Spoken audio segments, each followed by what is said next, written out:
Session for August 2nd, 2021. Ashley, would you call the roll? Dora, Here. Cummins, Here. Scott, Here. Fritz, Here. Manetza. Here. We have one item on our work session agenda, and that's a report by Derek Gatos on the 5th and Adams Street water problems. Yes, good evening, Your Honor, fellow council. Derek Gatos, Public Works Director for the city. So Avonmarsh has been studying, studying the impact of what we had, some flooding there over the duration of the high water. And as it's gone down over the last year or so, we're still considering, the solutions to that. We still get some inquiries from the residents around. We've had some really large rainfalls that have come very quickly. So still see some issues over there. Anyways, Avonmarsh has been looking into this, the permanent solution or all of our options really going forward. And so Tony McGee from Avonmarsh is here to present their findings, and then I can follow up with any questions as well. All right, thanks. Your Honor, council members, how you doing this evening? Yeah, this is a situation that a lot of communities experienced a few weeks ago. Again, we had those heavy rains in that short period of time. While we've seen a decrease in water levels, they're still above our normal high water levels. So when you see these rain events, people are reminded that we still have some of these high water issues going on around the communities. Kind of give you a little context on this. As I said, while over the last 6 months we've seen some relief, a lot of it's because we had a historically dry spring, almost drought-like, if you remember. It's still been really high water levels. If you're 33 years old, you've never seen the water as high as it was in this past year. And if you're 101, you've never seen it higher. So that gives you some context that not many people have seen this kind of water levels that we've seen in the Great Lakes during their lifetime. After a few wet years are really bad, the water levels have started to decrease, but when you think about it, it was just 6 years ago. We were doing emergency dredging. It was 2013, 2016, 2014, 2015. We were running up and down the coastline doing emergency dredging. Now we're here, 5, 6, 7 years later in quite the opposite condition. And what's made it a little more exasperated is climate change. Whether somebody believes it's caused by man or it's Earth's natural cycle, we are seeing the frequency and the extreme nature of rain events have become more and more common as time has gone on. And it's impacted a lot of coastal communities. We've had the same conversation with communities from New Buffalo all the way up to Charlevoix in the last few years, that this is just an issue, unfortunately, that every coastal community's been dealing with, and it's always in the same spot in every community. It's in that low spot in the community. The lowest kind of residential area where that was built up is where we see these natural events at. So the impacts of these high water have left many communities trying to figure out what to do. And it's been interesting because as those water levels have gone down the last 6 months, and not just the communities, but the state of Michigan itself, there's a lot of conversations about resiliency. What are we going to do about these high water levels? And now it's gotten very quiet over the last 6 months because of the drought conditions, the lake naturally going down, but the conditions are still there. A lot of communities are trying to decide what to do, just like you are at this point. Is it take a wait-and-see approach? Is it invest in 1 or 2, 3 different options? It's a permanent solution. Is it a temporary solution? Everybody's grappling with the same thing right now. Grand Haven is not in a unique position compared to many communities up and down the shoreline.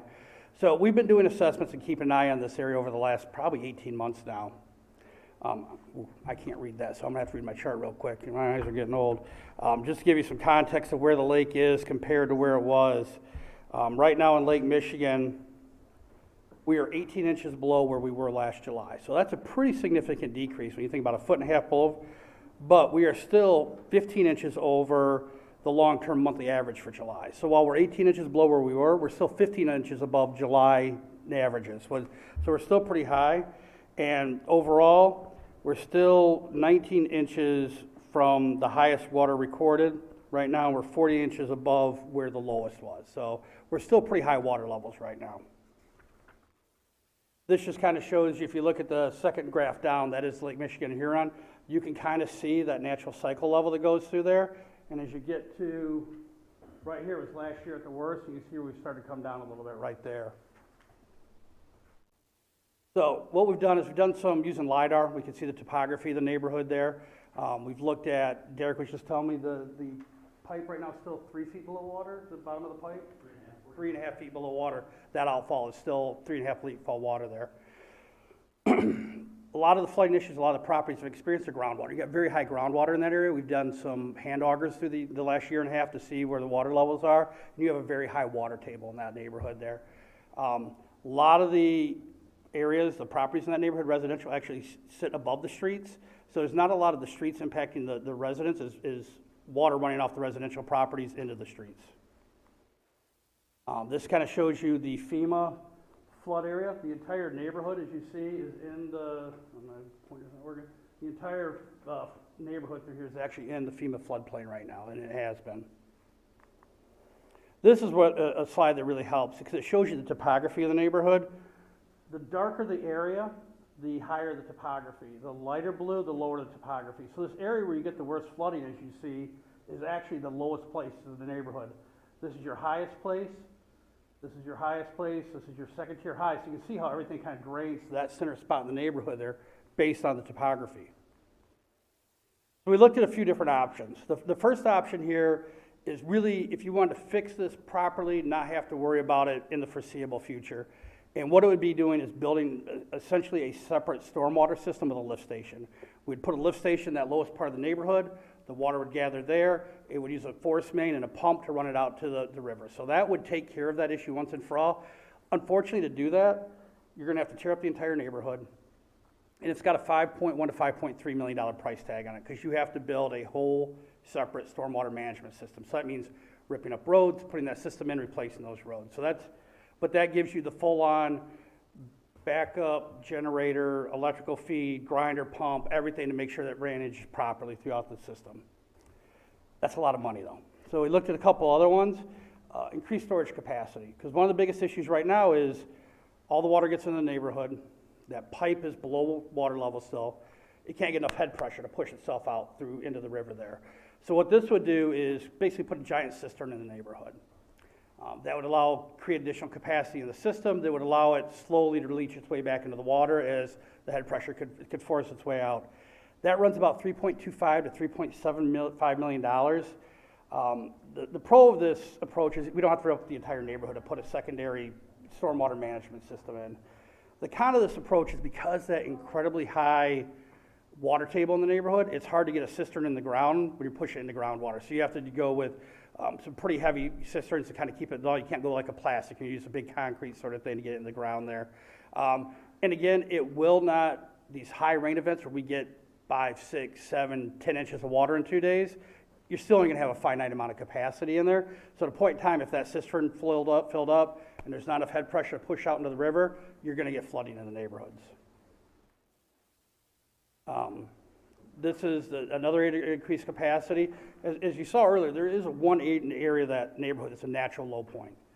City could choose to go in there, buy 4 to 5 houses on that corner, tear them down, and basically build a giant rain garden, an above ground way to increase capacity. Upside of that is you don't have to worry about the high water level on a cistern. You don't have to rip up the neighborhood like the first option.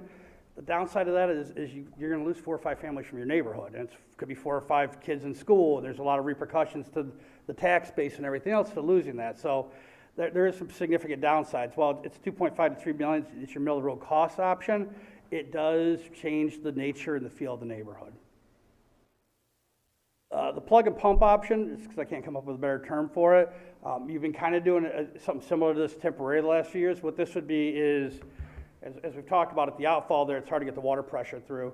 We'd put a plug there, and we basically put a permanent pump at the end of the line there. That as the water hit there, it'd hit that pump, it would lift it up and over that high water and into the river. To do that properly, not that what the city's been doing is bad, but if you're going to do it properly long term, is instead of a gas pump like you're using or a diesel fueled pump, it would be electric with a backup generator. There'd be a grinder pump on it, so debris flowing into the stormwater would be ground up and not tear up your pump. That's about $350,000 to $400,000 to install a system like that. It's definitely the least costly of kind of the permanent approaches. It's still pretty temporary. It's not been done in a lot of communities on a long-term basis. People have done it like you've been doing the last few years on a temporary basis, putting a pump out there. But nobody's really tried this as a solution to the situation with the intent of it being in place for 7, 8, 10 years sort of thing as a system. So it's relatively new in terms of an approach. Kind of what you've been doing the last few years is we're going to call it the stripped down version of this. You've got a portable pump that's been sitting out there that somebody from Public Works goes out there, turns on in the storm event, and it runs and pumps. Downside of this approach is those type of pumps aren't necessarily meant to be sitting outside for long periods of time. It wears on them, their life cycle gets shorter. Secondly, if for whatever reason it runs out of fuel, or there's a mechanical breakdown or anything like that, you're gonna have the flooding in the neighborhood. And there's also a cost to it. Derek looked up and Public Works is spending somewhere between $75,000 and $125,000 a year to run that temporary pump, between manpower going out there to maintain it, running the fuel and all that sort of stuff. So even with this cheaper stripped down approach, it's still costing you $75,000 to $125,000 a year. The city's putting resources out in the neighborhood to kind of control that flooding when it does occur. Some of the issues with the home flooding, like I said, we've been dealing with this issue from New Buffalo to Charlotte. I was just in New Buffalo today on this. A lot of it is, when these people in the homes is, unfortunately, it is a low part of the community, and it is a high water table. So a lot of it is, and if you look at some of the lots here, they actually sit below street level. So it's just high water table. It's unfortunately seeping into the basements. One way to address this would be for those homeowners to look at raising their houses. That'd be about $40,000 to $50,000 per house to go in there, elevate that house up, get it out of that high water table. And, you know, if you get 3 feet out, you get it up out of that water table, now you can get some drier basements than what they've been able to have. I know the city's been allowing them to pump sump pumps into the storm system out of there as a short-term remedy when they do get flooding. I ran through a lot of stuff there. There's a lot of options. Any questions you guys have? Anything you want me to expound on a little bit more? Do you have questions for Tony? I'm not used to having the whole work session myself, so I'm used to having about 10 minutes, so. That third option, Tony, would you put in just one pump, or would you have a backup pump in there too? There would be one pump in there, but we'd have a backup generator on it. You'd want to do preventive maintenance on it to make sure when it does need to go, you have one, you have the parts in place to be able to do maintenance on it if it does go down. But we would have a big backup generator on it. Backup generator, but not a backup pump. Right. We could do a backup pump. It would just raise that cost up by, $125,000 to do a second pump on there as a backup. So that would be an option to do. That would increase the size of the station then too, wouldn't it? So you'd have to That would need more land to be able to fit 2 pumps versus one, and the Yeah. generator and all that. Yes, sir. Okay. Would that be located right by the water's edge where we've Yes. got our easement Yeah. already, so we wouldn't need to Yeah, acquire exactly. any Right where that property? outfall is, we'd get as close to it as we could, so we could just go right into that. We'd plug it at the end of the outfall and do a new access point in there to put the hose in to be able to draw out of there and into the river. So if that pump would go out, Tony, then we'd have to back it up with the pump that we're using now? Yes. Is that, okay. Yeah, you'd all have to right. wheel that out there. That would be your ideal backup pump versus all right. tying up another $125,000 in a backup pump that, when you have something you could use. Okay. What is the typical life of one of those pumps? Did you say it's, maybe 7 or 8 years, or it depends on how much we use it? I'm gonna turn it over to the guy who actually uses the pumps more than I do on that one. Depending on how much we actually gets used, but plugging it means you're gonna pump every gallon out of the system. So, I don't know, 5, 7, 10 years is probably good life expectancy of a pump that size, considering what I would believe to be pumped out of there. What do you tend to see most of the other communities doing to address this problem, Tony, right now? I was hoping, the hope has become a plan, and I don't like saying that. In New Buffalo, they've had an issue where, if you're familiar with New Buffalo, you come down Whitaker Street over the bridge out to their beach, Galene River runs through like this. High water's been washing out that road into condos. We're actually gonna put in next year a new sheet wall and raising the entire road up. So in that case, they're raising, and we did something very similar. They were flooding, we filled their outfalls, put pumps in like you did temporarily here to get through the season. But in that case, they're doing that. Honestly, everybody else is just kind of waiting and seeing, hoping that this is not gonna come back and be a problem. Yeah, I think that's kind of a silly posture to take. You know it's going to come back. Yeah, So it is. It comes back question every is, 25 do to you- 30 years. Do you want a livable neighborhood or don't you? Yeah, it is. Yeah. It's one of those unfortunate things. It's been interesting is the crisis levels come down on it. Attention's turned other way in most communities. So there's nobody saying this is the way to do it. Like I said, New Buffalo's the one that's proactively doing something, and they're gonna raise that entire roadway through there by about 2 feet. So what does that do then? Just create a confined volume?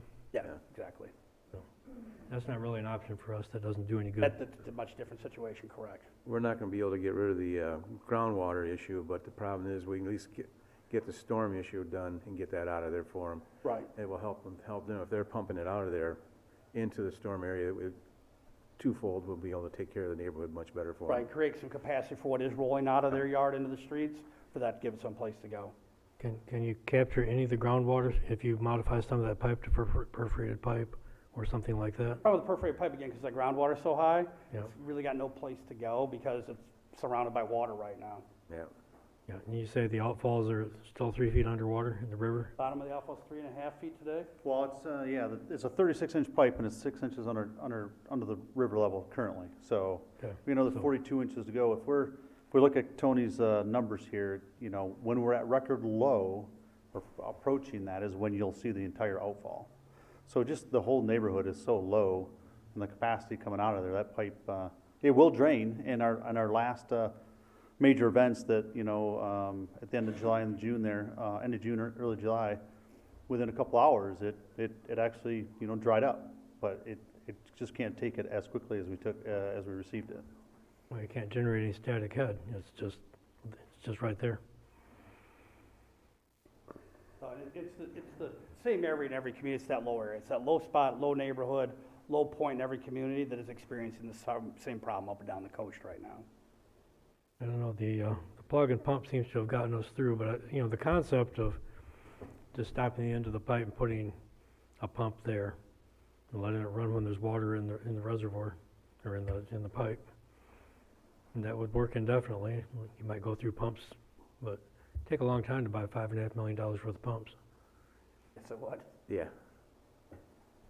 I think it'd be a pretty good investment for us. Well, I don't think that we should assume that this will never come back. It's 1986. It's funny. We found things from 1986 is the last time I ever experienced this. It was pretty much right at this level.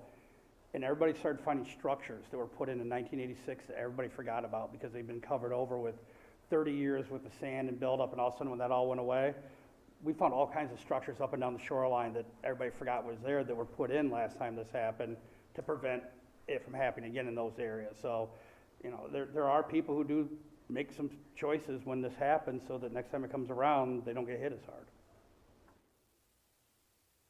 hard. Okay. Any other questions?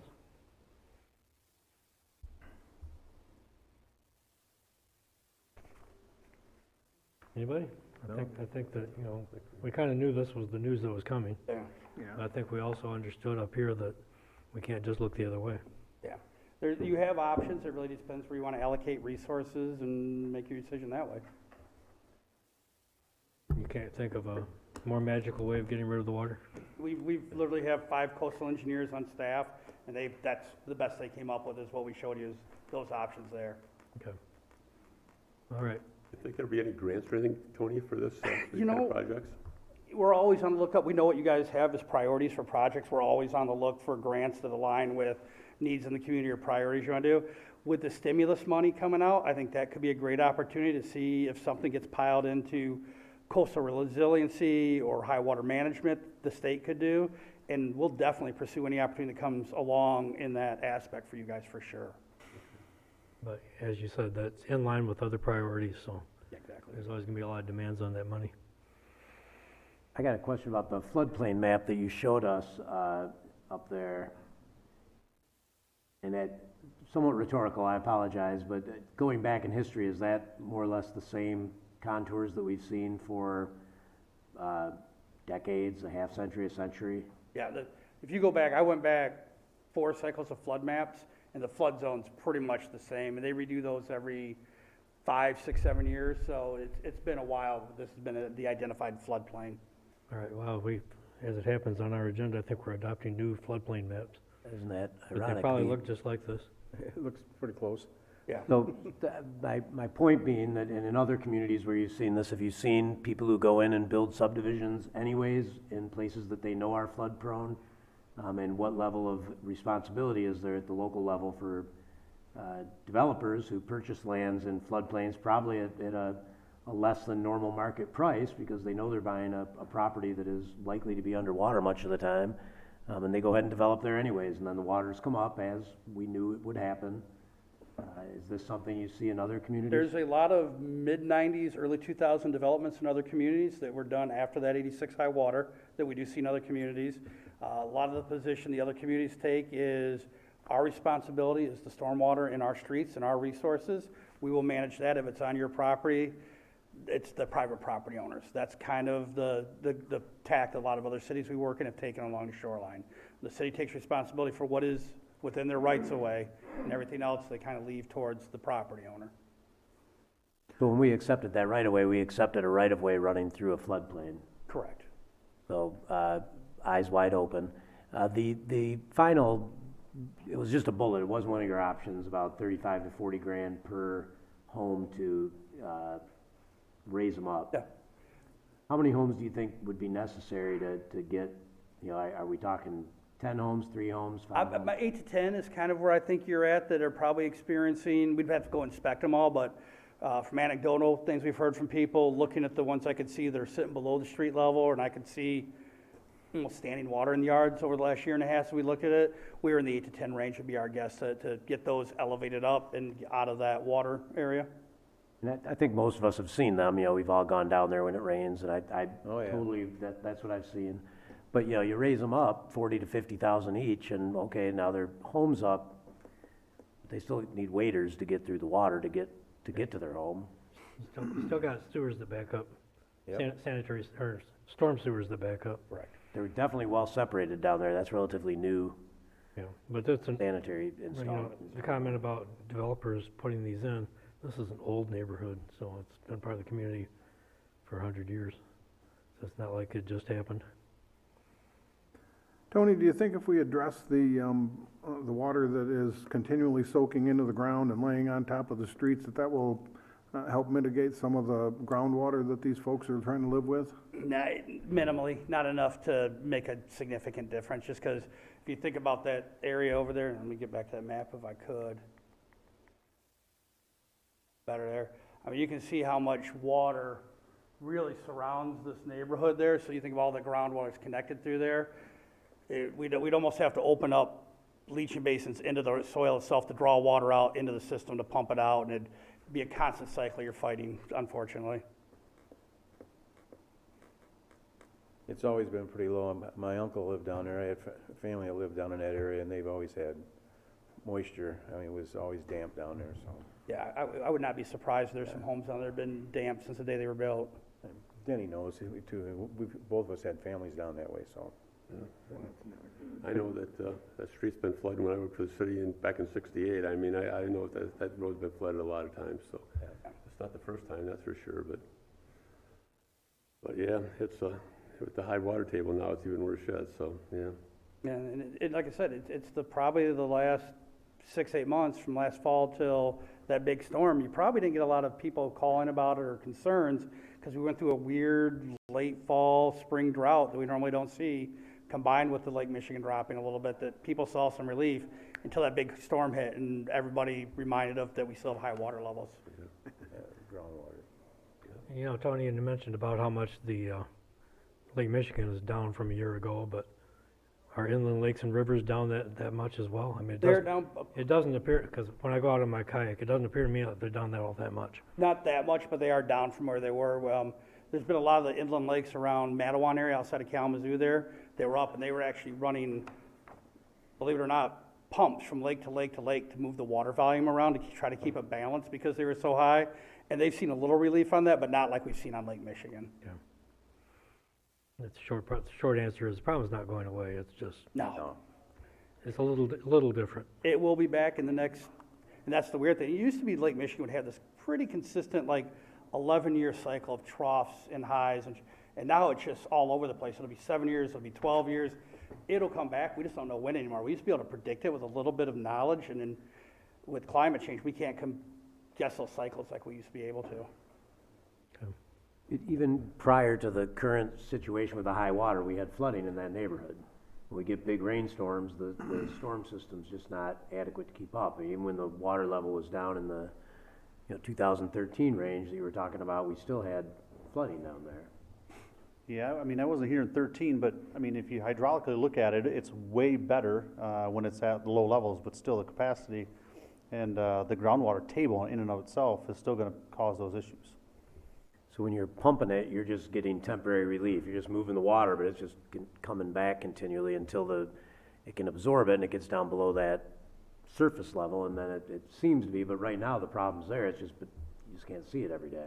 And one thing we probably want to consider if we did the plug and pump idea is look and televise all the lines. There might be some lining that would be needed too, so we're not getting I into your storm pipes. There might be some of that going on right now. Of course, if you're pulling groundwater into your storm pipes, you might be helping all the property. There's that, yes. Right, yeah, there'd be a benefit to that. Well, there's it's a lot to be said about that, and there's been some discussions between homeowners and people that were here when that neighborhood was reconstructed, that the old sanitary sewers in the neighborhood were so important, such poor condition, the infiltration from the groundwater actually relieved the pressure on the homes. And then when we went and reconstructed that neighborhood and sealed up, put in fresh new sewers, there was nowhere for that, groundwater to go, and the infiltration stopped, therefore the groundwater table raised. That's just natural, so there was some relief, but really that stuff costs hundreds of thousands, if not millions of dollars, in the long run to treat that. It goes to our sewer, our clean water plant, and it's very expensive. So it's a good thing we stopped any INI. In this case, it had most likely had a negative effect on the neighborhood. Well, yeah, we don't want to treat it as sanitary sewage. No. Can't afford that, yeah. Expensive. All right. Thank you. Any other good news? No, I could spend all your money in 5 different ways tonight, so. All right. I'm Well, always good at that. Thank you for the update. Thank you, guys. I guess we have some work to do on figuring out how we're gonna pay for things. All right, well, it's 7:27. I'm gonna close the work session at this point. I don't believe there's any other items on the work session. And so we will resume in about 3 minutes with our regular meeting.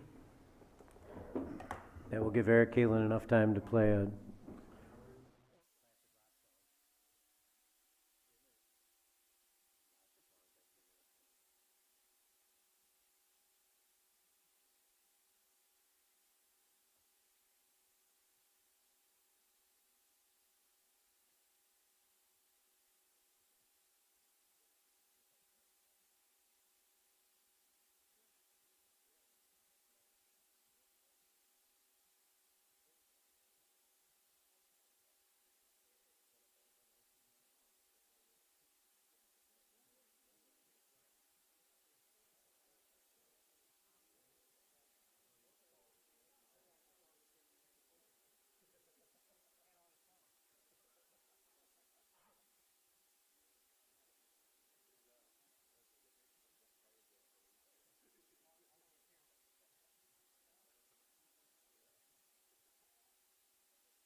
Ready to begin our regular meeting?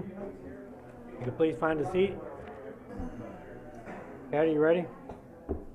Ashley, you ready? Hit your gavel and Everybody ready? Ready, Eric? Okay, let's open this meeting now. Yeah, what?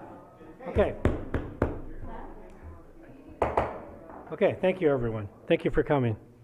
Welcome, everyone, to this regular city council meeting for August 2nd, 2021. Ashley, would you call the roll? Cummins, Here? Scott, Here? Fritz, Here. Dora, Here. Manetza. Here. Okay, we will start with an invocation and then followed by a lead us in a pledge of allegiance. So if you all please rise. Are you doing the invocation? You come up to the microphone, please. In the name of the Father, and of the Son, and of the Holy Spirit. Amen. Lord God, Heavenly Father, you alone are the source of all truth and goodness.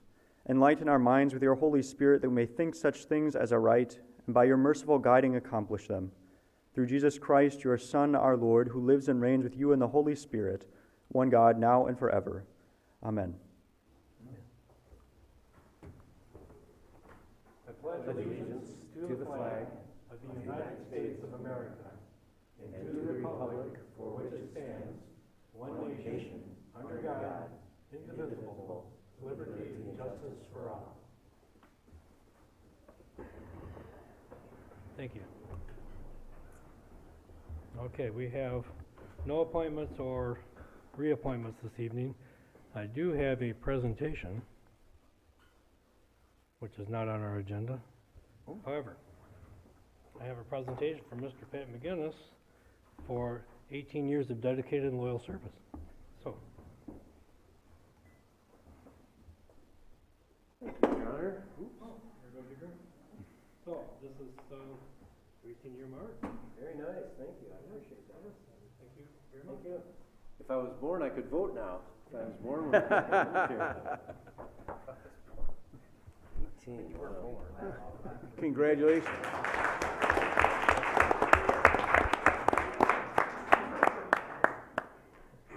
Congratulations for being with us for 18 years, Pat. Yep. You too, Mr. Fritz. Just about the same time, isn't it? Yeah, we're only a few months apart. Okay. Wow. All right. Well, thank you, Pat, for your Yep, thanks. long service. Okay, and we're up to the approval of the consent and regular agendas. Pat, you having a change? Yes, sir. I would like to ask that we add an item to the consent agenda to approve a revised resolution to approve and submit the language of various proposed amendments to the charter of the city of Grand Haven. The Attorney General's office contacted me today and just wanted an attachment included. So it's the exact same action that you took at your last meeting, adding 3 items to the ballot to be voted on this November. All right, and that'll be item N Yes, please. under consent agenda. Yes, please. Anyone have any problem with that? No, I don't. Any other changes? Any None changes here, from, Your Honor. any changes from council? Good. I need a motion to approve. So moved. Support. Motion by Fritz, second by Scott, to approve the consent regular agendas as changed. Ashley, will you call the roll? Scott, Yes? Fritz, Yes. Dora, Yes. Cummins, Yes. Manetza. Yes. All right, that brings us to our first call to the audience. This is the first of 2 opportunities. At this time, members of the audience may address council on any item, whether on the agenda or not. Those addressing council are asked to provide their name and address. Will be limited to 3 minutes of speaking time. Council will hear all comments for future consideration, but will not have a response at this time. And so, if you could, please observe the 3 minutes. That there's a lot of people here, and I would like to respect everyone's time. My name is Callie Melton. I serve as an elected on the board of directors for the Ottawa Conservation District. I'm come to you today to speak to you about your bond issue having to do with the Harbor Island area. I wanted to reach out to you, and I have my card here, and I'd be very willing to speak to you all individually about some of my experiences having worked with the residents of Plainfield and Rockford on their pollution issues. It seems like there may be a source of PFAS in that area that may derail your expectations for cleanup.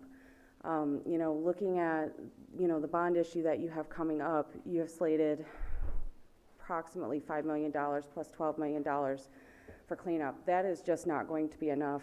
I think you're going to get into this and find that it is much worse than what you think it is.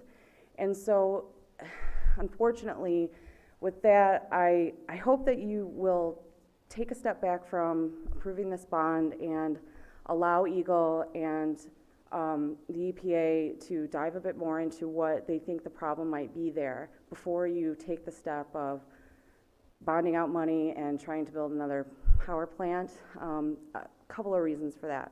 One, I don't think your residents are fully on board with it. I think they're nervous about your bond proposal and they're not sure about the pollution. People are starting to pay a lot more attention to this, and to be honest, I've told people in Ottawa County government that pollution is probably our #1 problem.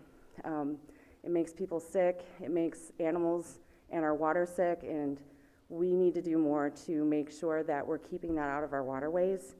And unfortunately, the plans that you're putting forward just don't go far enough to address the problem. I don't want to take up too much of your time. Again, I would be very happy to impart upon you some of the wisdom I learned working on this issue in Plainfield and Rockford, and I would encourage you to reach out to me on my cell phone.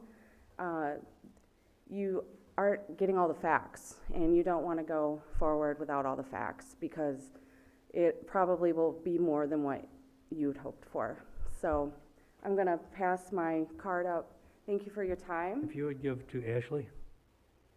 Nice to see you. Thank you. Oh, I'm sorry. I have to give my address, don't I? Yes. I live at 1340 Hoover Road in Casnovia, 49318. Okay, thank you. Thank you.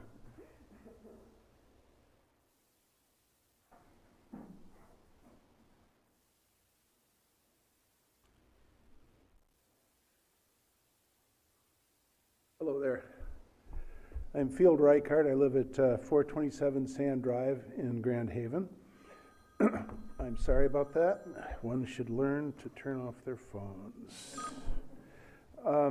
This is an interesting little thing that we've brought up to you. And I'm going to present each of you with a copy of the petition names that we've received in the last 6 months. Most of the time we collected them was during the time of COVID. We have a few over 1,000 Grand Haven city residents have signed petitions asking you all to take a second look at what's going on Harbor Island. There are also another 400 people that are BLP customers, people from neighboring communities, and what we call Friends of Grand Haven, actually from about 6 different states. We did the best we could with a volunteer effort to be sure these are accurate. We managed to find and eliminate the signatures of D. Duck and O.J. Simpson. They were there. We were very pleased that they were interested, but we didn't think it was quite right. Their towns weren't right either. This map of Grand Haven is a graphic to show you how our town feels about the plan. They want a second look. You've been hearing from your community for 1.5 years. We now want you to listen to it. Your voters, your industries, your downtown property owners and retailers, our young people. I'm about to give you a copy of the advisory petition we circulated, as well as the names that are on it. Please note, it does not ask for a redo of everything the BLP has done. They have done years of work. It does ask that we be sure we're doing the right thing. It makes so much sense to have an independent look at the financial plans. It makes so much sense to take a serious look at the dramatic changes in renewable energy and storage systems. Clearly, the environmental issues on the island should be in the front of your mind, not shoved under the mud. If the BLP plans are so good, then they will be confirmed by a second independent look. If they're not, And it's better to find out now before we spend $30 million on a power complex on a vulnerable island with known environmental problems. To put it personally, if you or a member of your family would be considering very serious surgery, you would get a second opinion. That's what your community is asking you to do. If the BLP plans are so good, then they should be supporting this idea of an independent confirmation, not opposing it. Other speakers are going to be talking tonight. Don't just hear them. Listen to them. Do what is best for Grand Haven. Listen to its voices. This is your legacy. I'm going to give you... Field, if you- Linda's smart enough not to be here. we need to have you give those to Ashley, and she will distribute them to us. No.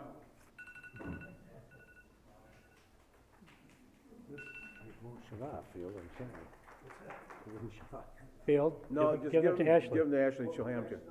Well, No. we do, but But our protocol. we will get them. Okay. Thank you, Field. Good evening. I'm actually going to take this down so that I can see everybody. I'm Gail Ringelberg, 16 Lafayette here in Grand Haven. You've just received input from over 1,000 residents concerned about the current Board of Light and Power plans. In my opinion, to date, the City Council has not questioned the direction or actions of the Board of Light and Power board members. I get it. There's an understanding between elected bodies that one elected body does not interfere with another elected body. Over the years, or a year ago actually, if I was still on council, I would have acted the same as you. But new developments have changed this relationship between these two elected boards. PFAS and contaminants from the old city dump that have been found on Harbor Island has changed the liability and the discussion from just the Board of Light and Power to include the city. Now you are directly involved. Now you must learn the cost and method of cleaning up the pollution. Now you have to decide how to balance the different interests, such as the health and welfare of your citizens, the environment on Harbor Island, the reliable and affordable power to keep industries and jobs from moving away, which would affect city revenues, the reliable and affordable power for residents so they can stay in their homes. You must balance the push to move quickly ahead with technology we know will be obsolete in our lifetimes versus stepping back to plan for the quickly changing options for power generation and storage. Now you must listen to citizens who put you in your seat and what do they want to happen to their own citizen-owned power company. Now the city has to take a position on the direction of the Board of Light and Power because you will be part of the funding that they need. Not an easy decision, but there's two things we know. We know that buying power off the grid for the past year has generated unprecedented profits for the Board of Light and Power, with zero effect on reliability. There is no rush to change this scenario. You wish you had the money-making ability the Board of Light and Power has. Second, the City Council now has a game-changer element that you have to deal with. The city-created contamination on Harbor Island. You've been given an opportunity and a responsibility to step back, evaluate this new situation, learn new information to be able to make an intelligent decision, communicate to residents and businesses the real cost of cleanup, and create a comprehensive plan going forward. You have the opportunity to respond to the more than 25 Washington Avenue property owners who have asked you to study snowmelt in an objective way.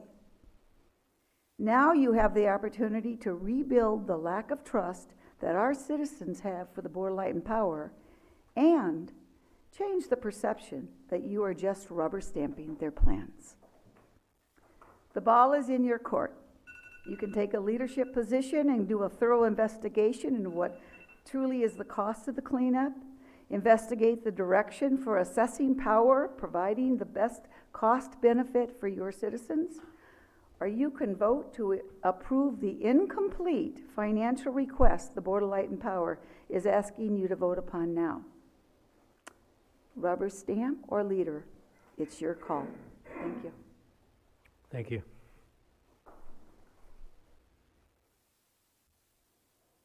Hi, my name is Michael Trier. I'm on 14104 Cleveland Street in Unica, Michigan. So I first became concerned about the proposed development on Harbor Island in my capacity as a member of the Kitchell-Lindquist-Hartger Dunes Preserve Board. The Dunes Preserve is located directly downstream from Harbor Island, and any development that occurs there has a potential to significantly impact our preserve. We have submitted a letter to the editor of the Grand Haven Tribune, as well as a more detailed letter outlining our concerns to the Grand Haven City Council. However, as the true extent of the chemical contamination at the site has come to light, I have gone from a concerned member of the Dunes Preserve Board to a concerned member of the Tri-Cities community, because the potential negative impact of the proposed development extends far beyond the city of Grand Haven. For those of you who participated in the town hall hosted by the Michigan Department of Environment, Great Lakes, and Energy to address PFAS contamination on Harbor Island on July 28th, you know that the most common things said by the representatives were, "We don't know yet."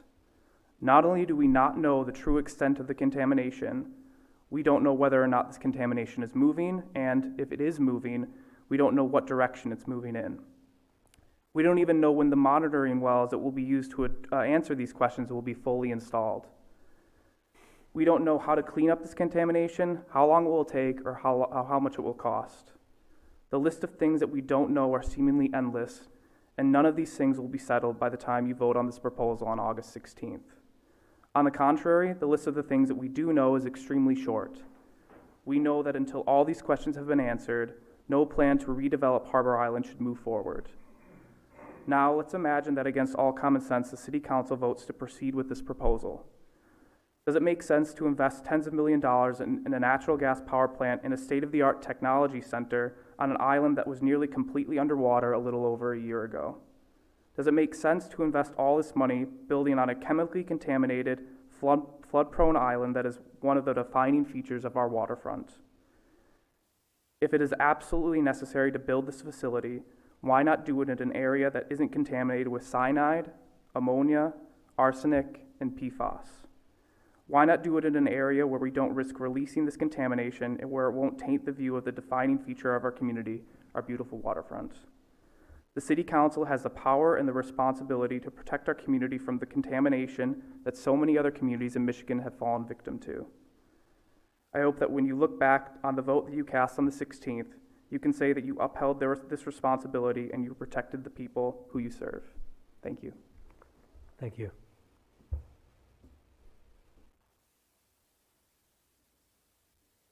Good evening. My name is Brendan Thomas. I reside at 17566 Beach Hill Drive. President John F. Kennedy wrote Profiles in Courage in 1956. The book describes acts of integrity by politicians in which they go against partisan or political lines to do what is best for the country. Unfortunately, since 1956, there haven't been a lot of profiles in courage in Washington, D.C. Luckily, here in Grand Haven, the upcoming bond vote for the BOP proposal doesn't require any acts of significant courage, merely common sense to take a pause, look at our options. This is because already the cost of discharging a 100 megawatt battery with a 2-hour supply is cheaper than the cost of generating electricity from power plants that operate during peak hours. Costs of wind and solar have fallen dramatically, and they'll continue to fall as the scale increases. Cheaper than methane-powered gas plants like the proposed peaker plant. And you know what? They don't destroy the climate. According to a recent analysis of global battery storage projects by Bloomberg New Energy Finance, lithium-ion battery storage systems are more cost-effective than gas peaker plants, like the one proposed on Harbor Island. And guess what? They don't destroy the climate. The world cannot afford to build any more fossil fuel burning plants if we hope to avoid further climate destruction. So why are we considering even building a methane plant that's going to burn gas for 20 more years? The only aspect of this upcoming vote that requires courage is standing up to the bully from the BLP. But standing up to the bully from the BLP is a small act compared to the potential financial and environmental damage that you would be inflicting on this community financially and environmentally for generations. Think of all the examples from just this year, from just the past few months, whether it's fires in the Pacific Northwest that create hazy skies out over the lake, to flooding in Germany and Belgium, to famine in Madagascar. We've got to wake up. We've got to do better. Make a decision that will see future generations proud of your leadership and forward thinking, not embarrassed and ashamed of a white elephant. Show a bit of courage. Do the right thing for your grandchildren. Put a pause on this boondoggle of a proposal. Thank you. Thank you. Elizabeth Powell, 407 Ohio Ave. The definition of arrogance. The quality of being unpleasantly proud and behaving as if you are more important than or know more than other people. I'm going to do that one more time just so you can absorb that in. The quality of being unpleasantly proud, behave as if you know more than or more important than or know more than all of these people. All of these people. In the case of Harbor Island, arrogance has eclipsed the oath you took to the community and the way in which you administer to the city of Grand Haven. This is evident when city council members announce their voting intentions before listening to science and the majority. This is evident when council sat disengaged at the BLP and business leaders work session. This is evident in the total disregard for the community's voices you have been hearing for over a year. This is evident as you applaud community involvement you agree with, and you cry foul against those against you. The arrogance of this council is destroying the harmony of this community. Before it's too late, let's try a new administrative approach. It's called humility. Having a modest opinion of one's own importance, accepting that others' thoughts are better. Thank you. Thank you.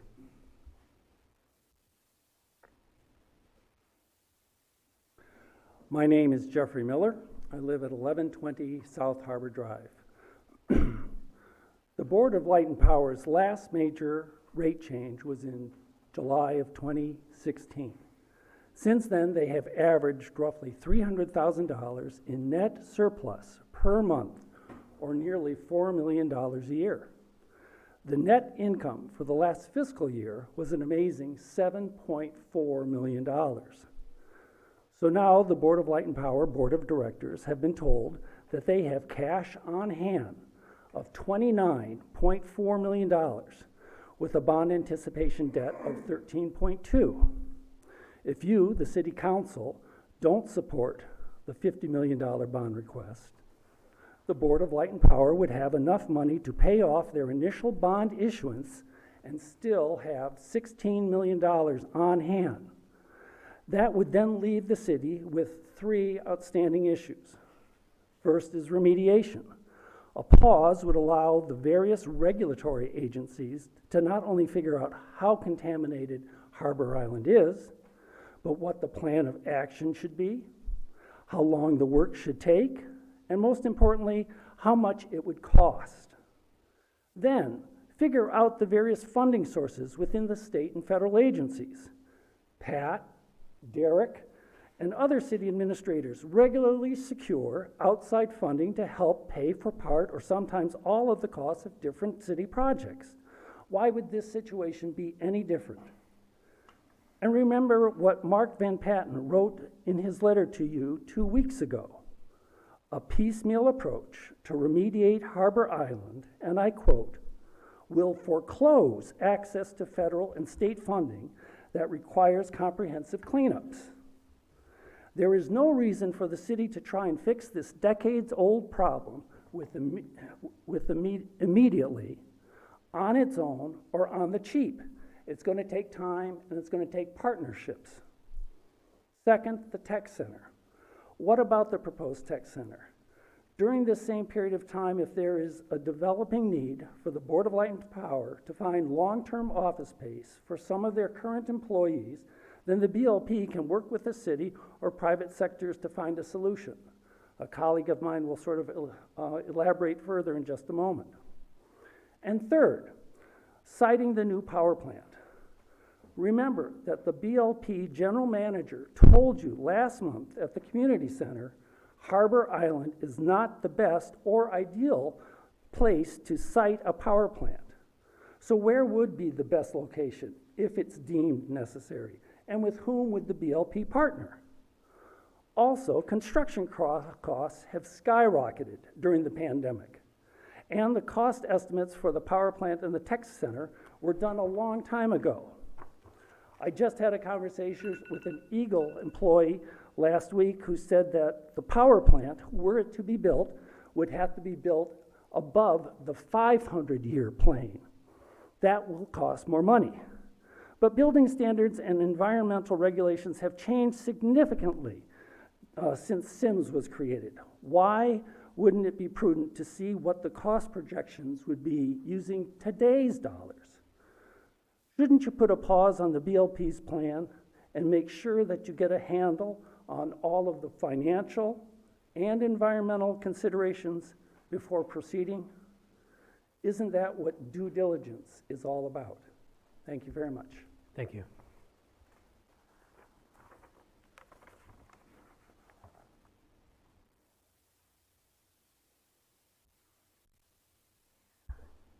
My name is Karen Lowe, and I reside at 92 Poplar Ridge. I'm here today to add my voice to the many others opposing the approval of the BLP's revenue bond. Tonight, I am just going to focus on 3 points. Local businesses. The top 11 industrial corporations and largest employers in Grand Haven have come to you and formally asked you to pause and get an independent expert to evaluate the BLP's plans for Harbor Island.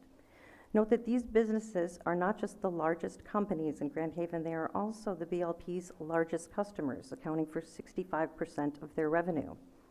Why is no one listening to the businesses that our local economy and the BLP depend upon? 2, citizen concerns. Earlier, we heard that over 1,000 ratepayers and city residents of the BLP signed a petition also requesting a pause and a third-party review. Ratepayers are essentially the owners and shareholders of a municipal power company such as the BLP. After all, these ratepayers will be responsible for paying the $45 million bond through higher rates. Additionally, over 1,000 of those petitioners, were the City of Grand Haven residents. Now, I understand that some council members think that 1,000 citizens is an insufficient number relative to our city's population, hence the need for the town meetings. Consider this, nearly all of you first won your position on this city council or a re-election with roughly the same number of votes. If 1,000 votes was enough for any of you to be elected to this council to make this decision, then it should be more than enough to make you stop, pause, and consider the BLP's plan. Why is no one listening to the citizens of Grand Haven and the ratepayers? 3, the contamination of Harbor Island. Analysis of the groundwater on Harbor Island revealed 1, more than 20 times the allowable levels of ammonia, 6 times the allowable levels of cyanide, and most distressingly, nearly 17 times the allowable levels of PFAS, with the highest levels on the access road. Environmental experts have warned that any excavation or construction at Harbor Island has the very distinct possibility of disrupting and releasing this contaminated soil and water, which would wreak havoc on our community, our beaches, the Grand River, and Lake Michigan. We only need to look to Flint, Michigan to see how local governments under financial strain can make decisions with catastrophic consequences. Why are we not listening and learning from the mistakes of others? After all of your years of service to our city, and by the way, I tried to count up all of them, and I think collectively you have 47 years of experience to our city, which we thank you for. Do not let your legacy be one of bringing the missteps of Flint to our beloved Grand Haven. Please do not betray the trust we've placed in you as good stewards of our community. And most of all, do not be yes men. Please give the only responsible answer to the BLP's proposed bond issuance. Just say no. Thank you. Thank you.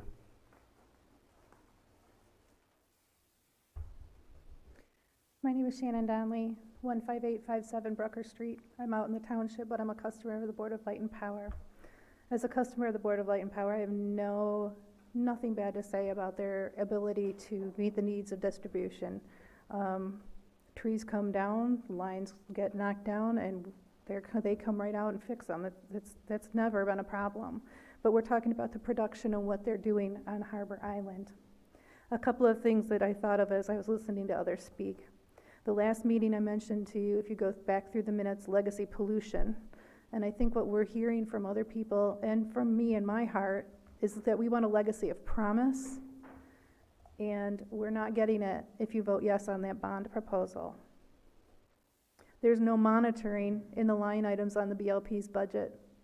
So when we're talking about all that extra water that's rolling around, there's no way to find out what we all know is going to happen, intermingling between our river and whatever is out there lurking. I want to, Ms. Lowe just brought up Flint, but there's an even closer example that we can use for the travesty of cleanup and the cost that could be used as a warning for the BLP in this kind of issue. The Kalamazoo River. That pipeline broke in the Kalamazoo River down near Marshall, and it flowed for 17 hours. We've had PFAS and other toxins out in that area for how many years? The Enbridge Energy Partners discovered, to their chagrin, that they had pumped over 1 million barrels of oil through that pipeline and made quite a mess, to the tune of $8 million that they had in their coffers, which was fine, but that was not enough. They ended up using up their insurance monies, liability costs, and everything to the tune of $1.2 billion, which almost bankrupted them. So the BLP, with their piddly little $29 million here and $13.2 million there, is not going to be enough for the cleanup. You're going to be leaving a legacy of legacy pollution. You're going to be letting it spread like the cancer that these chemicals produce if we don't address the cleanup. You've got to stop the bond, or have them go back and say, you know what, we didn't know enough. Rewrite the bond. We'll come back to rebuild, but we need to clean up. We need to clean up before we can build up. Let the island rest. Send the Board of Light and Power a message that you want a green future, not a green future. Grand Haven is more than that, and we deserve more than that. Thank you. Thank you.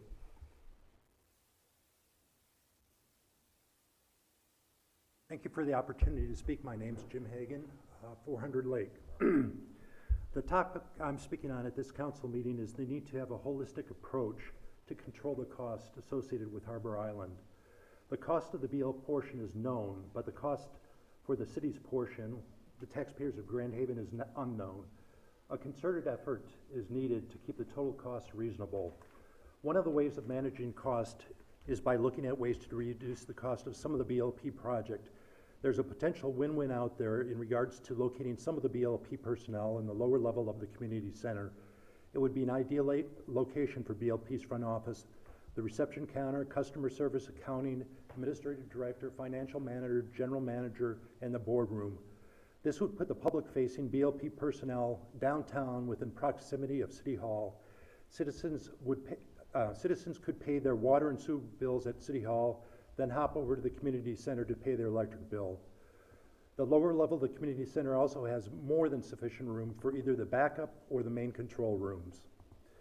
These moves would allow many of the 19 personnel, and that's only 19 personnel, who were originally planned to work from the new Harbor Island Office and Technology Center to remain working at the Eaton location.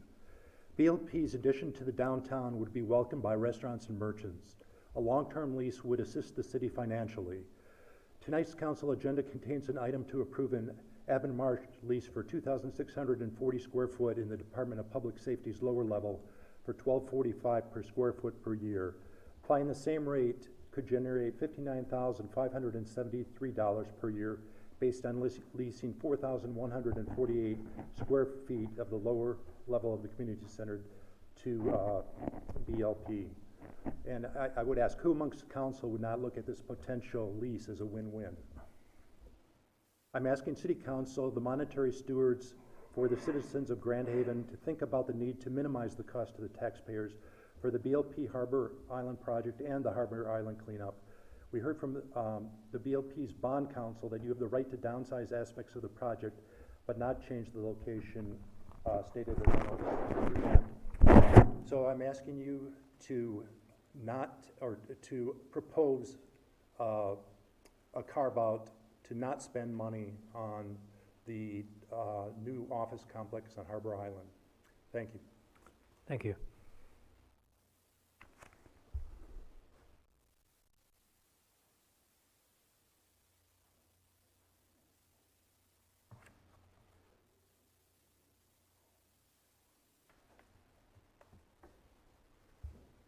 Hello.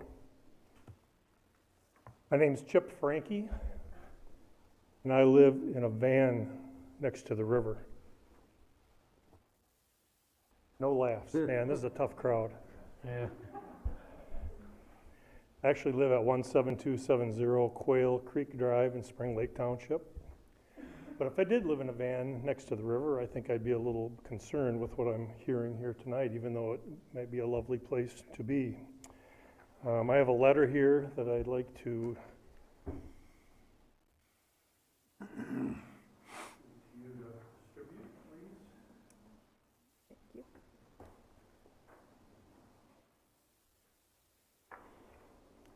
And I also emailed this letter to some of you and some other folks that may or may not be here. I'm a retired naturalist from Ottawa County Parks. I retired in 2012, and I've spent my career 36 years being a parks naturalist in different places in Michigan, all over the state, east, west, north. And I retired from Ottawa County Parks after serving 14 years there, working on a lot of projects and parks that you're aware of. You know, most of the county parks I was instrumental in either land acquisition, making improvements, creating master plans, developing trails and whatnot. My main specialty as a naturalist is birds. And today I'm going to talk to you about the importance of Harbor Island as part of an area that you may or may not be familiar with the term, but it's called the Grand River Coastal Corridor. And this is about 30-mile corridor, 30 miles up and down Lake Michigan from Muskegon State Park all the way down to south of the Pigeon River. And there's a new publication that I would urge you to look at. It's long, but there's some parts of it that I think you'd find very interesting concerning Harbor Island and other areas around here. The link to get that is in the letter that I just gave to her, and urge you to take a look at that. This Grand River Coastal Corridor has been identified as ecologically significant for its diversity of plants and animals statewide. As you probably know, within this great Grand River corridor, historically, most of our coastal wetlands have disappeared, and most of those were in municipalities, populated areas, including Grand Haven. Coastal wetlands are considered now among the most endangered ecosystems on the planet. And Harbor Island has some of these coastal wetlands. Harbor Island is not only part of this corridor, but it's a critical piece of the Grand River Coastal Corridor. And I'm going to go into why that is here in a moment. Chip? Yes? That sound you heard was your 3 minutes, so can you Oh, wrap really? Can you wrap it up Oh, I really? thought it was the telephone. No, sorry. Can you kind of wrap it up? I will. I'm sorry. Went by fast. Why is Harbor Island so important? First of all, its location at the mouth of the Grand River, which is an area where migrant birds, songbirds, and waterbirds concentrate and congregate. They go up to Harbor Island and use that pond, especially that's just south of the boat launch, as resting and feeding areas. So it's called a migrant trap. And over 235 species of birds have been seen just on Harbor Island. That's 70% of all the birds that have ever been seen in Ottawa County, and 50% of all the birds that have ever been seen in the entire state of Michigan. So in conclusion, I'm hoping that since these persistent toxins have been discovered on Harbor Island and they threaten the health of the wetlands and the plants and animals that depend on them, that the priority should be to clean up the island before any investment is made in constructing a gas plant or any other developments. These toxins are not going to go away by themselves.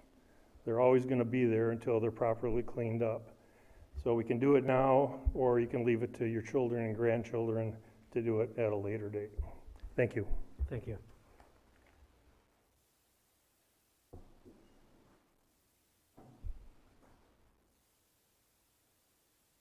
Who's next?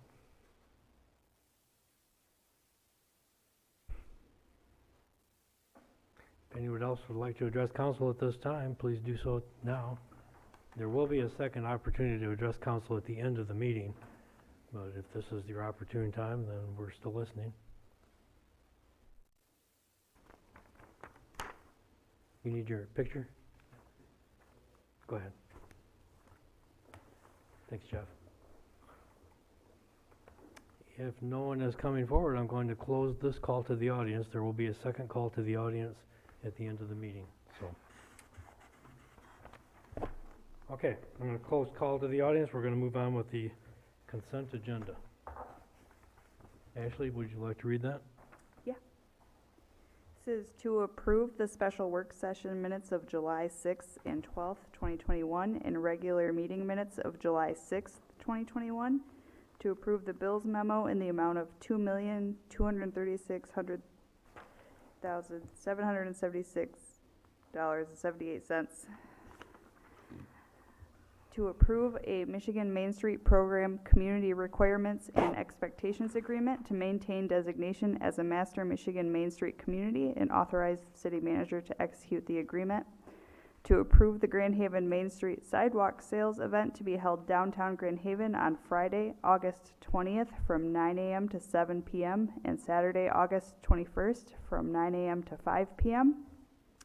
To approve the Walk the Beat special event in anticipation of recommendation by the Park Board meeting of August 11th to be held Saturday, August 14th, 2021 from 12 p.m. to 5 p.m. at various businesses in Easttown.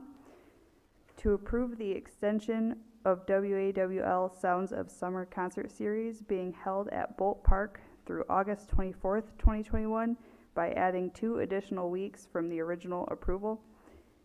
To approve Tuesdays in the Park concert series to be held in Central Park from August 3rd through August 31st, 2021 from 7 p.m. to 8:30 p.m.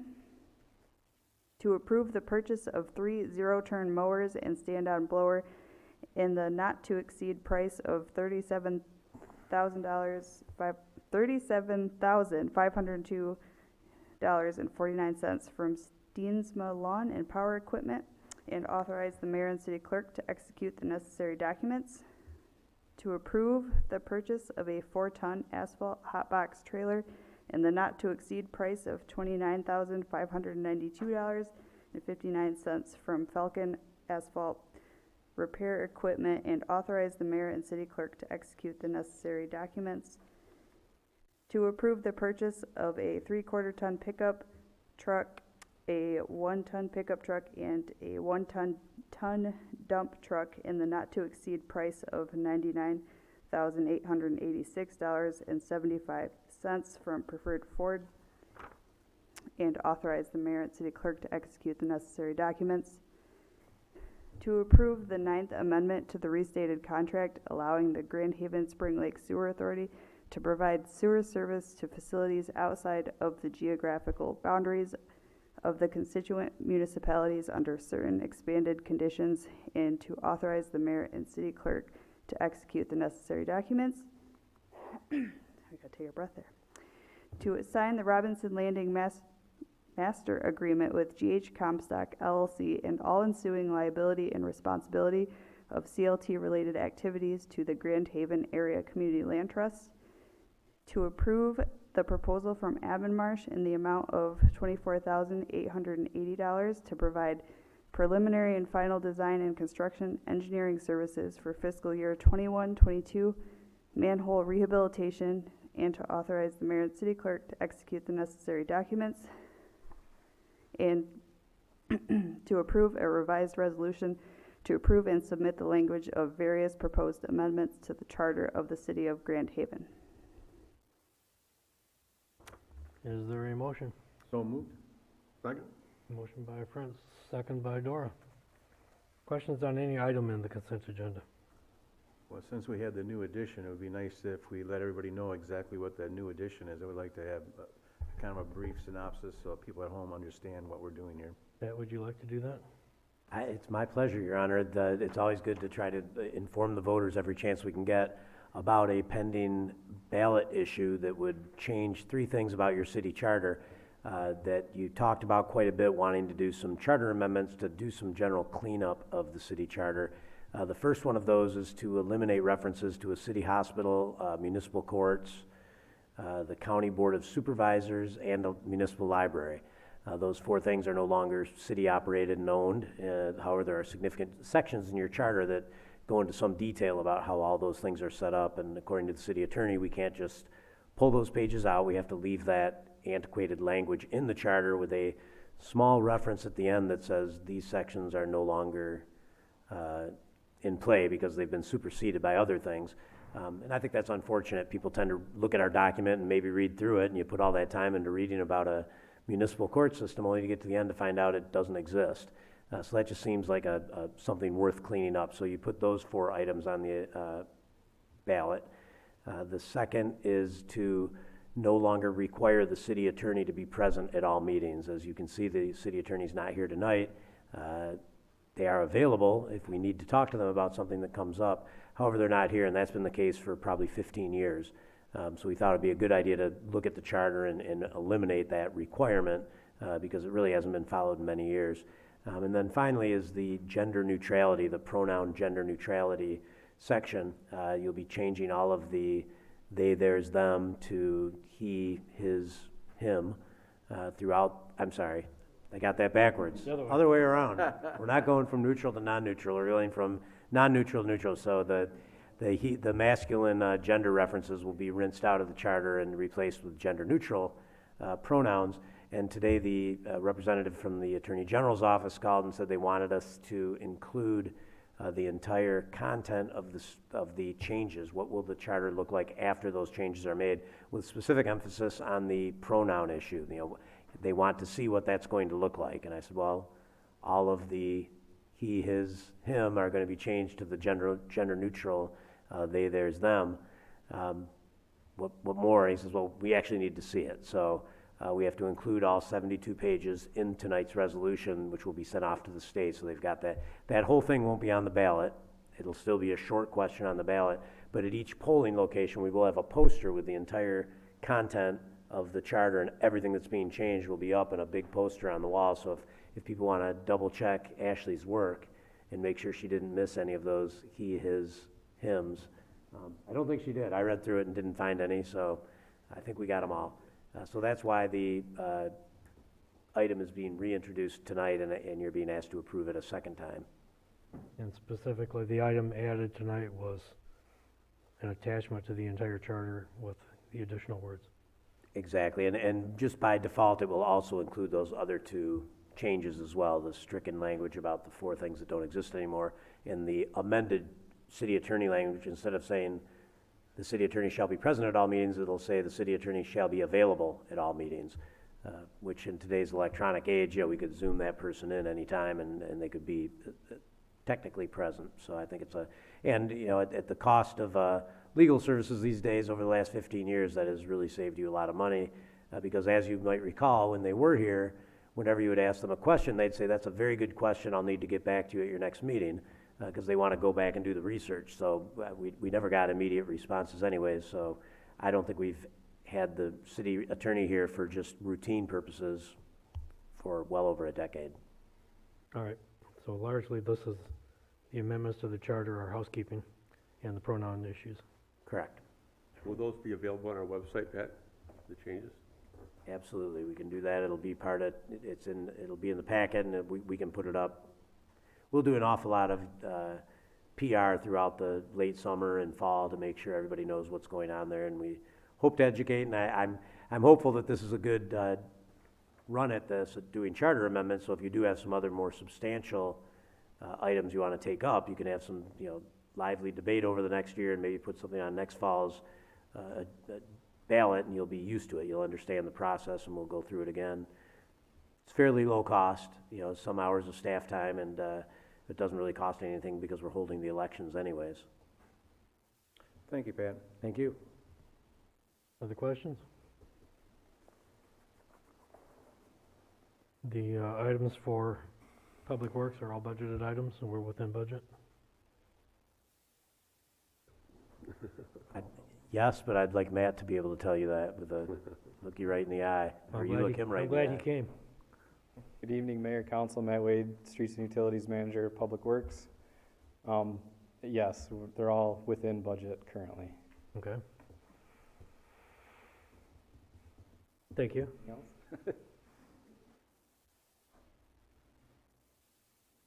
Anything else? Are we ready to vote? Ashley? Fritz? Yes. Dora? Yes. Cummins? Yes. Scott? Yes. Manetza? Yes. Okay, first item of new business. To approve an introductory resolution rezoning 305 North Beacon Boulevard from neighborhood mixed use to commercial zoning district. The Planning Commission and administration recommend approval. Okay, can I have a motion? So moved. Second. Motion by Cummins, second by Dora. Pat or Jennifer would like to explain this item to us. Good evening, Jennifer Howland, Community Development Manager. Tonight we're looking at a rezoning of Arturo's Tacos at 305 North Beacon Boulevard from neighborhood mixed use to the commercial district. Their original request was because they would like to have an electronic message board as part of their new pole sign that they want to install. That's only allowed in the commercial district, so luckily the car wash to the immediate south was rezoned recently to the commercial district, so it is contiguous to rezone it. And the Planning Commission took a look at this, and they decided that even though that original reason isn't the best reason to rezone property, it did make sense to rezone the property given the mix of uses in that area, and we may be looking at other properties in that sort of triangular area in the future, but we won't push those property owners to do that. It's not hurting anything to stay neighborhood mixed use next door. So the Planning Commission unanimously recommended approval. We also have the support of the MSDDA. Happy to answer any questions you have. So this is somewhat inconsistent with the master plan?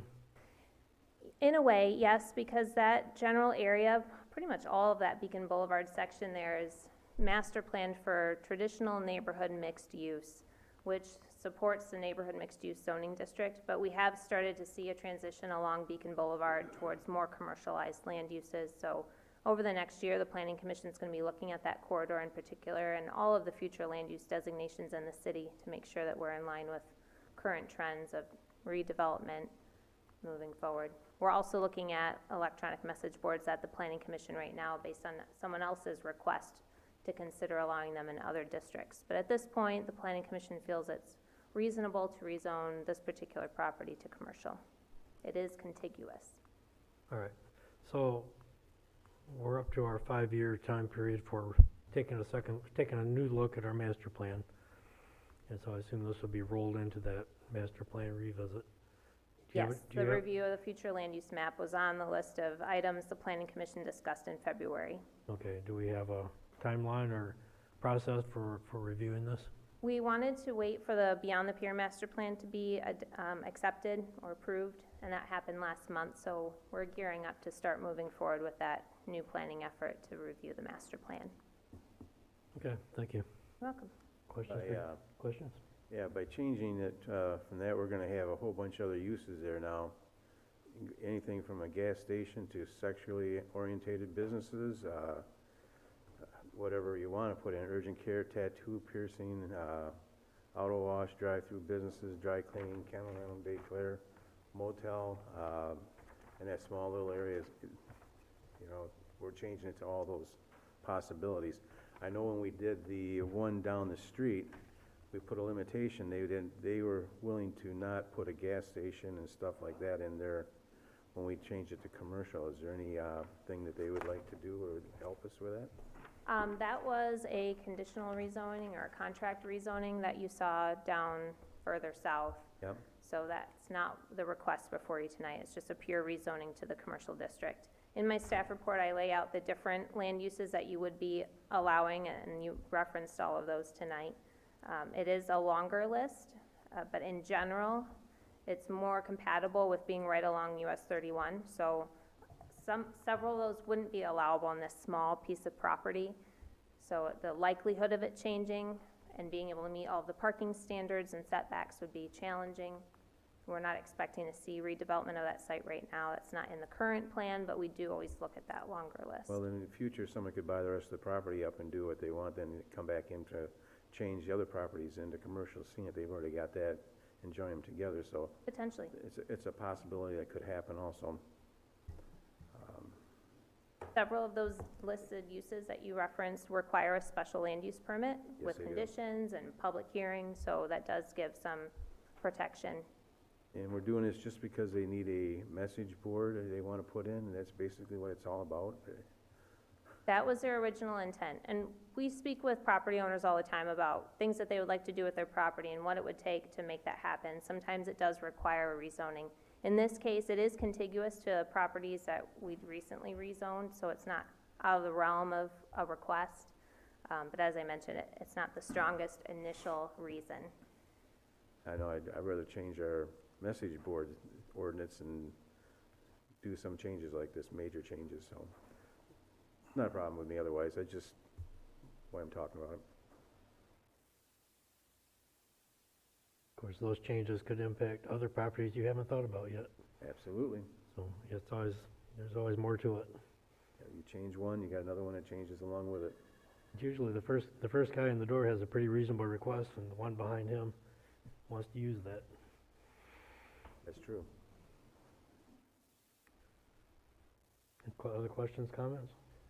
No, I concur with the Planning Commission's recommendation and staff's analysis. And I think that block in particular tends to, it's commercial in nature. I think that this rezoning kind of follows that pattern that we've seen there and what's probably reasonable to remain there. And so I definitely think a whole corridor look as part of this master plan review and update definitely makes sense. I know it's been talked about a number of times. I know it's definitely on the Planning Commission's radars. But I think at this point, with where that block looks, I think, and what we just did with the car wash property to the south, that to me it makes sense that this entire block really would probably be potentially rezoned, but we can look at that further as we go along. Yeah, I understand Councilman Fritz's concerns with, the expansion and what could actually happen in this area somewheres down the road, but as you stated, Jennifer, there's a lot of things that have to happen before this can actually occur, so I supported the motion or concerns, I should say, to put this back to the Planning Commission to start with and have them look at that whole area, because I think it is ready for a review and something in the master plan to support some of that, because a lot of the residential is going to be disappearing, I think, from that area, and it's going to have to be moved in with commercial and other stuff to fill it along, so I'll support this change too. I'll also support the change. I think it's right along Beacon Boulevard, and the other side of Beacon is all commercial, and the other side of the street from Elliott over there is too, so I don't have a problem with it. I think, like Ryan said, that that whole area is really commercial right there anyways, so I don't have a problem with it. Well, I guess that I go back to the old adage that zoning should be based upon a plan, not the other way around. This appears to be the other way around. I don't necessarily see that this is a bad move, but it looks like we're kind of backing into this. We did a car wash and now we're doing Arturo's, and it just kind of creeps along because somebody needed something that fit one zoning versus another without a step back and looking at the whole picture. It's gotten to be a fairly small sliver of land left in the original neighborhood mixed-use zoning, so it's probably not that impactful, but it's kind of the backwards process. So I'm not opposed to this happening. I just like to see the plan come first and all the consideration of the different uses that could be there. And because as Mr. Fritz said, somebody could buy up other pieces of land and make something happen that couldn't have happened on the one parcel. So it's not the end of the story. Any other comments or concerns? Ready to vote? Dora? Yes. Cummins? Yes. Scott? Yes. Fritz? Yes. Manetza? Yes. All right, next item. To approve an introductory resolution amending section 16-5 of the Grand Haven Code of Ordinances to update the flood insurance rate map panels and effective dates of same. The administration recommends approval. Your motion? So moved. Motion by Fritz. Second. Oh, second by Dora. Sorry, I didn't hear that one. Pat, can you, or Jennifer, can you enlighten us on this? Yes. So this is a map amendment. We are looking at the Federal Emergency Management Agency, FEMA. They've updated their flood insurance rate maps for Ottawa County, and they're asking us to adopt those and reference them in our floodplain ordinance. It's a pretty straightforward ordinance that we're looking for tonight. It's important to do this because it'll allow us to continue to have property owners in our community have access to flood insurance. So it's really a critical step that we make tonight. I've had Matt Occupanti, the NFIP coordinator and floodplain engineer for the state of Michigan Eagle Department, take a look at our floodplain ordinance overall. He really likes it. It meets all of their models.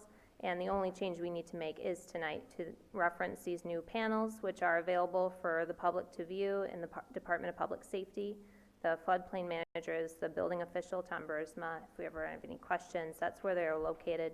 And they are also going to be on the FEMA website. That's often the easiest way to get site-specific information.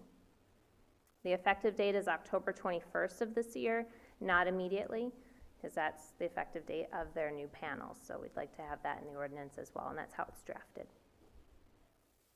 So are these maps available online at all, or you have to go to public safety to see them? The hard copies are at Public Safety. FEMA's website should have the updated panels. They may not be displaying them until the effective date, so there may be that in-between time of these few months.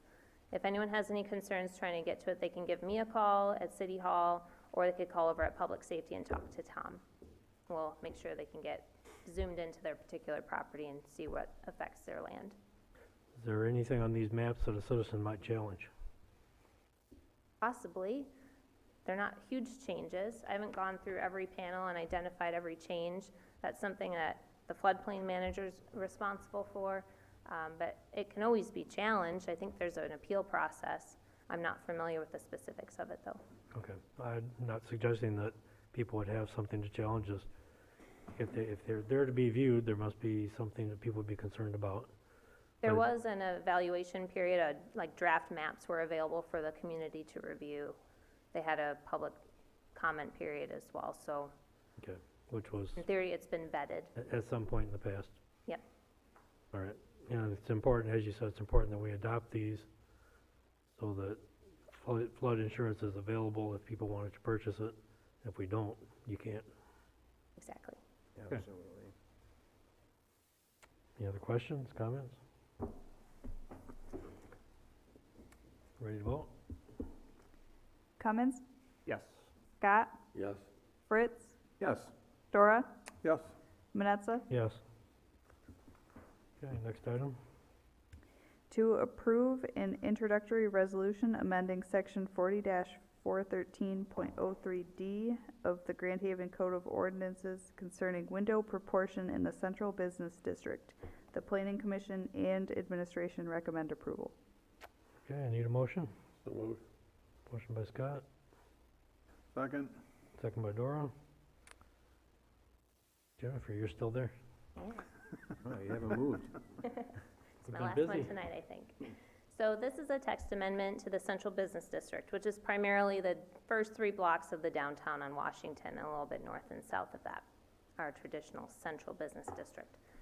Denny Dreyer, a local architect, asked the Planning Commission to look at the zoning ordinance related to proportion of windows. In the downtown area, we have this window proportion of width to height. We're trying to maintain a certain historic pattern of facades and window openings. There are a variety of details in that Central Business District, more than any other district in the city. In particular, Mr. Dreyer had asked us to strike the proportion reference of 2.2 times as tall as they are wide, referencing windows. The Planning Commission took it a step further and decided to strike that and then recommend the following language. Window openings shall be rectangular and may include an archway or transom on top. Facades facing alleys or private property may use windows of any size or shape, and transparency regulations shall not apply. So as right now, we've got ground floor minimum standards and upper story standards for every wall that faces a public way, including the back alleys. We would not apply that transparency if this ordinance is adopted, and we would give more flexibility on the overall design related to window openings. The Historic Conservation District Commission supports this language. They helped us craft it. MSDDA as well supports this change. So the fronting on Washington, you're still going to have traditional window openings for the most part, but a little bit more flexibility. And it actually matches the types of windows we already have in some of our historic buildings. You look downtown, we've got archways, there's transom over doorways and above the big windows on the first floor. So we think that this is going to work well.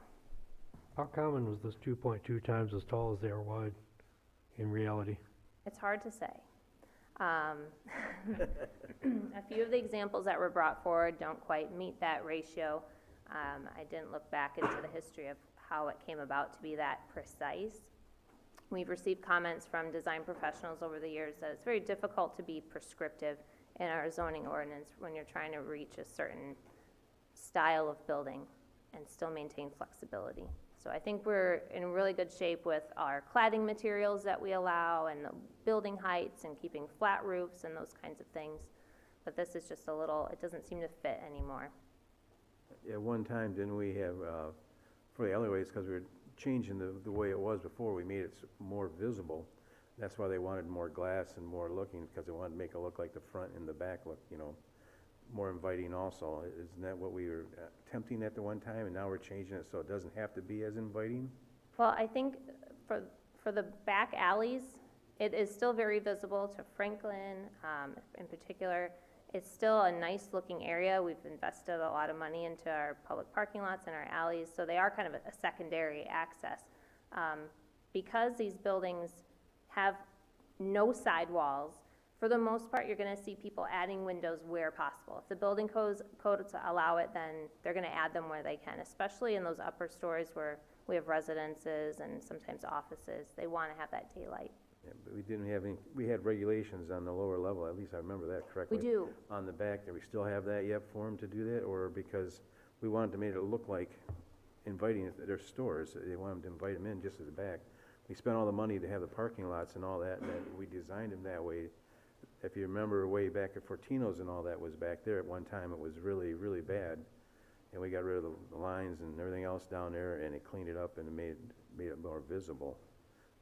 By having any size and shape, or, no transparency, is that gonna affect it, make it look back the way it was almost, not having to open up? I can't speak to what it looked like too much earlier than I've been here, but it is possible that changes would result in less glass facing the alleys. Yeah. So if you're not comfortable with that, then that particular portion could be taken away from the proposed ordinance. Yeah, we spent a lot of money on those parking lots. True. So like the back entrances were more, more focal. And back entrances are often, they're gonna stay, sometimes they're required by the Yes. building code for egress purposes. So if a business owner can show it as a secondary access point and make it look nice, it's only gonna help their business and as well as the community's look of that area. Okay. So Just again, a it's couple that questions I had. balance, I just- does it, if I it's, just remember the way it used to look, and now as we changed through it, we cleaned it up, make it look better, and the businesses actually open up more glass back there. I seen it in the back there. It just made it look more inviting. I just hope it doesn't go not as inviting anymore. That's all. I don't have no problem with it. I'm worried, that's all. okay.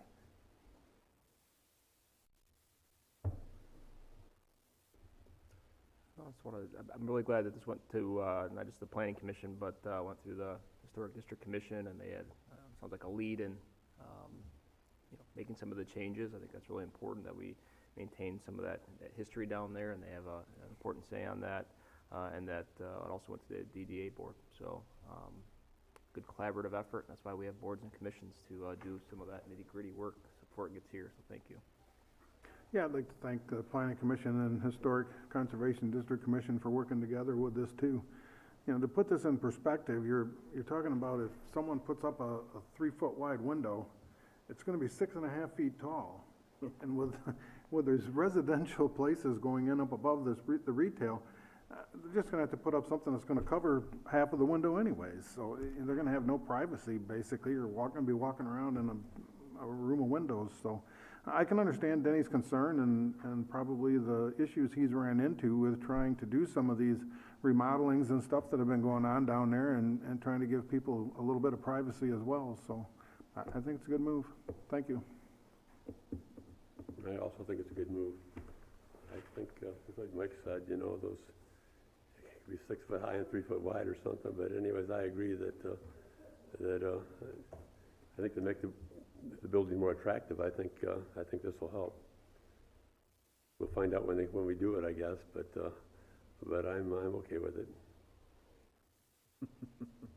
Okay, and I'd just like to point out that when we adopted the current ordinance in 2007, we put in certain material requirements or allowed materials, certain proportions, things that not to put hard architectural criteria on things. We weren't trying to define the architecture of all the buildings, but we wanted to preserve elements which were common in downtown areas or in other neighborhoods, and so we were somewhat prescriptive about materials, about bulk of buildings, heights, proportions and such. And true to the nature of the ordinance being a living document, we have been altering those. And there's been, over the past few years, a number of changes allowing other materials, other proportions, other levels of transparency, and more closely defining which side of building things are applicable. So I think this is a positive thing, that the zoning ordinance and the zoning and the planning commission can study conditions on the ground and modify the ordinance so you get good results. I think that this is an example of that. Whether or not the 2.2 times width ever made sense, it must have existed somewhere. Somebody thought, yeah, let's preserve that piece of it, and found out to be not really that important or that desirable. Just as some of the other changes that we've gradually been modifying as we go. And, it could go both ways as well. We could go back and say something else ought to have been there. I think this is just kind of natural give and take of a living document ordinance responding to the built landscape. So I thank Denny Dryer for bringing this forward and following up on it, as he has with some other things, and it takes some good, intelligent, committed members of the community, such as our local architects, to see these things, bring them forward, make our ordinance a better ordinance. So thank you for everyone who was involved, and I certainly have no problem with this amendment. I won't either. I won't have a problem with it, just got some questions, that's all. Well, I didn't say you had a problem, I'm just saying, I'm giving my perspective, not yours. We're all good. Questions? Ashley, would you call the roll? Scott, Yes. Fritz, Yes. Dora, Yes. Cummins, Yes. Manetza. Yes. All right, next item. Is to accept the proposal from Avonmarsh in the amount of $199,525 to provide preliminary and final design and construction engineering services for citywide book lead service line replacements, and authorize the mayor and city clerk to execute the necessary documents. Administration recommends approval. Do I get a motion? So moved. In support. Motion by Scott, second by Fritz. Matt, you must have something to explain to us. I do. So as you guys are all aware, we've got a lot of lead service lines that need to be replaced in the city. And Avonmarsh has done a great job in securing a $3 million grant for us. And tonight I'm requesting that we can, approve a contract with their professional services to put this plan into place. Like I said, it's a $3 million grant that'll allow us to do close to 600 lead service line replacements. The grant allows for $5,000 per service. We do have some additional funding that we put aside yearly for lead service line replacements. But at this time, the professional services will mainly be for design, bidding, and construction phases. And within the Department of Public Works, we'll be doing a lot of the inspections ourselves. And I think that helped save quite a bit on the engineering services. Did the math earlier, and it's just about 6% of the total cost for engineering services. So that's a pretty good number. Now, is this engineering does this address the entire project or just the $3 million portion of the project? This addresses the $3 million portion of the project. Okay. Because by the time we're done, we'll spend $12 million.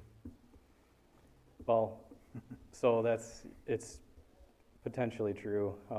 As we go through this process, we'll find out, give or take how much these lead service lines are to replace per home. We still have to decide on what type of material we're going to use, and, we could have some potential savings there. And every house is different, but the $5,000 is kind of more of an average for what we could possibly see. Are we using PVC? Say that again? Are we going to use PVC for the lines? Is that for the Oh, service lines? So that's what's still, we haven't discussed any of that Haven't yet. discussed but- any of that yet? Okay. And the bid calls for probably going to be able to do 600 of them. So if we stretch that, because it's possible that we stretch that from 600 to whatever, is that still going to be the final? Say if we get the 620, is that still going to be the same bid price for 620 of them instead of 600? How many we do? Okay, all right. Got to use the microphone. After Jennifer, she had this podium for like 20 minutes. Yeah, our fee is fixed. If we get more in, that's just to the benefit of the city if our costs come in. To Matt's point, the granting agency doesn't specify what materials we have to use. That'll be up to the local community to decide what materials are used at each house, and that'll have a big impact on how many we can do. Okay, all right. I just wondered if that was you're basing your price on the 600, but it's not. It's That's your on the 3 fixed fee million for instead. the full grant amount, Okay, correct. all right, okay. Derek Gates, Public Works Director. So Matt's bringing the engineering services to you tonight because he's going to do the construction side of it, and then I'll be doing the grant side. So the $5,000 comes from the state, and that's a maximum. So if it comes in at $5,001, we gotta match the $1 per service. If it comes in at $4,000 a service, then we can get more, like Tony said. We'll get, pushing or over 600 services. So whatever that number comes up to be, that's their max. And the state believes that's what the average should be around the state. We should get, and Avamarsh has done numbers and believes we should be at that or lower as well, so. Okay? How long do we have to spend the Booker money? We will get funding in the second quarter of next year. I think we have, it's either 2 or 3 years to spend it. We currently are the most recent plan is to start construction either next summer, which, we don't necessarily do a whole lot of construction in the city in the summer, but we might find some things on the east side to maybe tackle. But next fall, either the spring of 2023 and fall of 23, and potentially the spring of 24, and that falls well within the time frame of having to use it. Okay? Okay. Other questions? Nope, Denny covered mine very well. Okay. Good. Yep. All Nice right. to see a plan finally come out that we can get moving forward on these. Well, yeah, it's a big job. Yep. Thank you, Matt. Thank you. Ashley? Fritz, Yes. Dora, Yes. Cummins, Yes. Scott, Yes. Manetza. Yes. All right, next item. This is to approve a 3-year lease agreement extending through December 31st, 2024 with Abbenmarsh for office space located at 11 North 6th Street and authorize the mayor and city clerk to execute the necessary documents. Administration recommends approval. Can I get a motion? So moved. Second? Motion by Fritz, second by Cummins. Pat, do you want to talk about this? I guess I'll let Ashley, she did all the attraction and negotiating. Ashley, would you like to talk about this? No, it's pretty basic, so it's 3 years, a little over $12 a square foot, so market rate, and that's not including utilities, taxes, and any CAM fees there. So that would be in addition to that.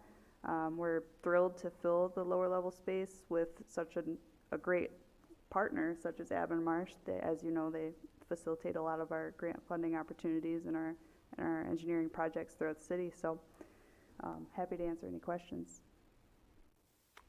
Any questions? I would just add the very exciting news that they're merging with Milanowski and Englert as well, so that's extremely exciting because they do just about all the survey work that we've ever done in this town, so to have that right next door is going to be a bonus for DPW. They'll be dropping in frequently. Very good. I've used Milanowski myself personally to do our woods, so very good firm of surveyors. Glad to have the addition, and also I'm glad to see them come into our facilities. Fill them up. Okay. Nice fit. Let's vote before they change their minds. Let's vote now before Tony comes up and says he doesn't want it. It's been such a great partnership with you guys over the years here, and when Melanowski approached us about acquiring them, it just made all the sense in the world. And then when we found the space available, this all happened over like the last 90 days. So it's been just everything fell in the line perfectly. So we're pretty excited. We're already hiring new staff for that office is there. So we'll take the Melanowski staff, move them back into the city proper, and then add our own staff to it. So we'll be around a lot more. Very Look good. forward to it. And since you're in the public safety building, if you get too loud and rowdy, then they'll quiet you down. Probably vice versa. There You got a firing range right next door to Tony's office. All right, are we ready to vote? Ashley? Dora, Yes. Cummins, Yes. Scott, Yes. Fritz, Yes. Manetza. Yes. All right, that brings us to the end of our new business. So we are up to report by city council. Who would like to speak first?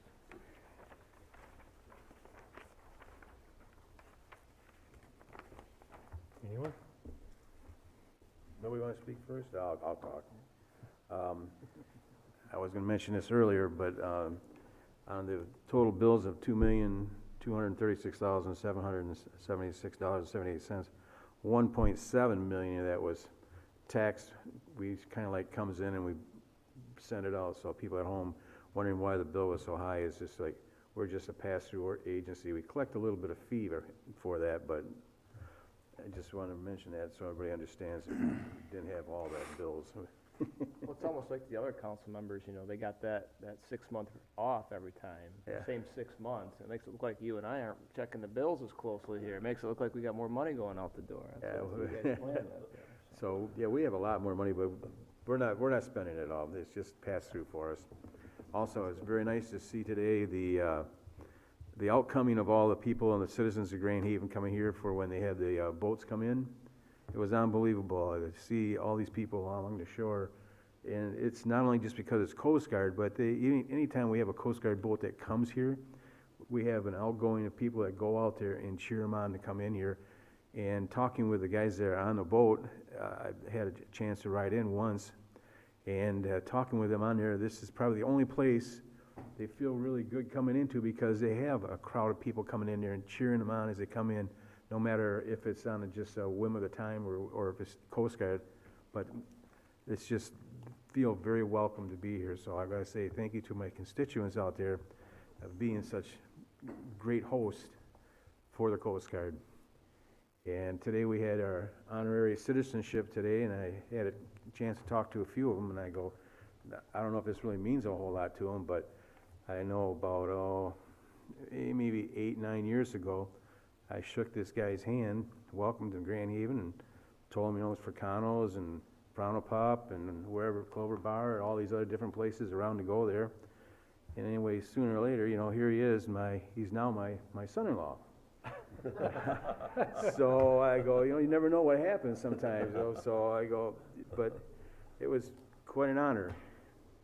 I got to congratulate him to come to Grand Haven, and they live in Jenison now, but they're still in the area, come here all the time. My daughter loves it here, so it's been really good, and everybody be safe out there during the Coast Guard Festival. There's gonna be a lot of things going on, but remember, there's still that Delta variant out there, so be very careful.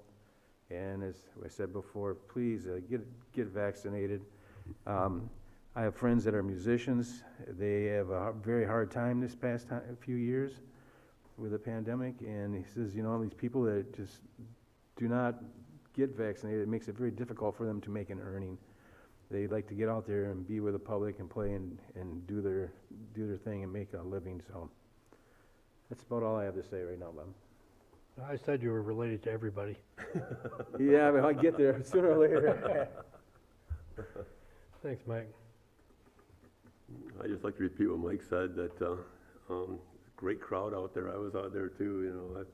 I didn't quite make it to the lighthouse like some of you guys did, but I got close. But anyways, I seen the crowds out there, and there was a lot of people out there today, and it looked good.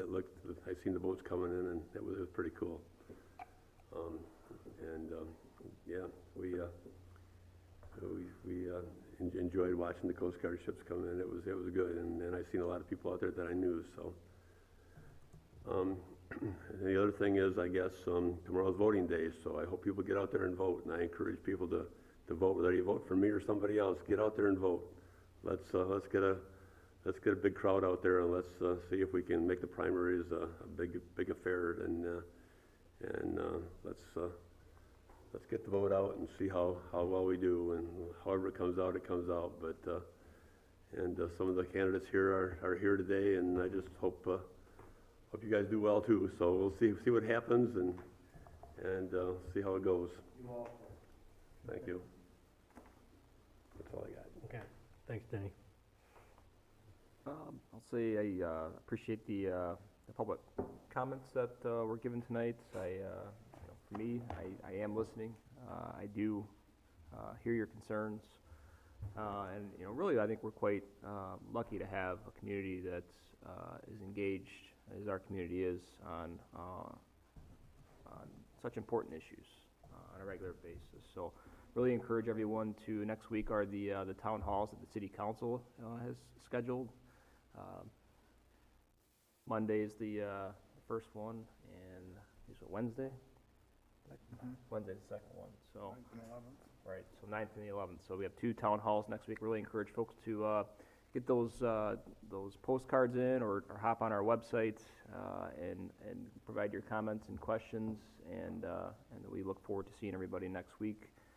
For that, I attended the Michigan PFAS Action Response Team virtual town hall meeting. That was very informative meeting. I think Eagle was very well prepared. I give kudos to them for having all of their different visions there, not just the PFAS folks, because it is a very complicated issue. There are a lot of moving parts to it, and so the different arms that are involved definitely needed to be there, and they were. And so I appreciated the questions that the community had and the presentation that they gave. And really, for me, I kept hearing from them a lot that we're early on.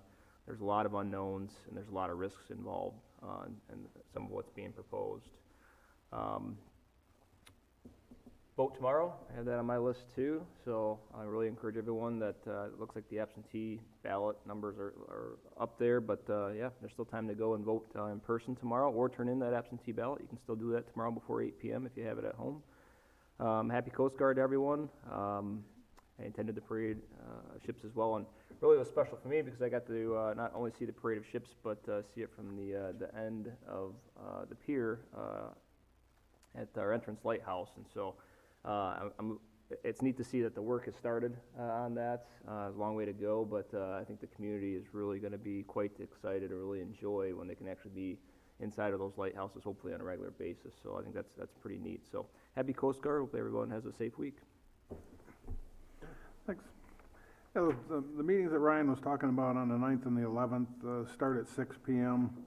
The first one is at the community center, and the second one is at St. Patrick's Center. So please attend, get your questions in. I also watched the meeting with MPART, and it seemed to be the biggest concern was, or issue that they could share was, they really didn't have the information that everybody was looking for or ready to present it to us yet.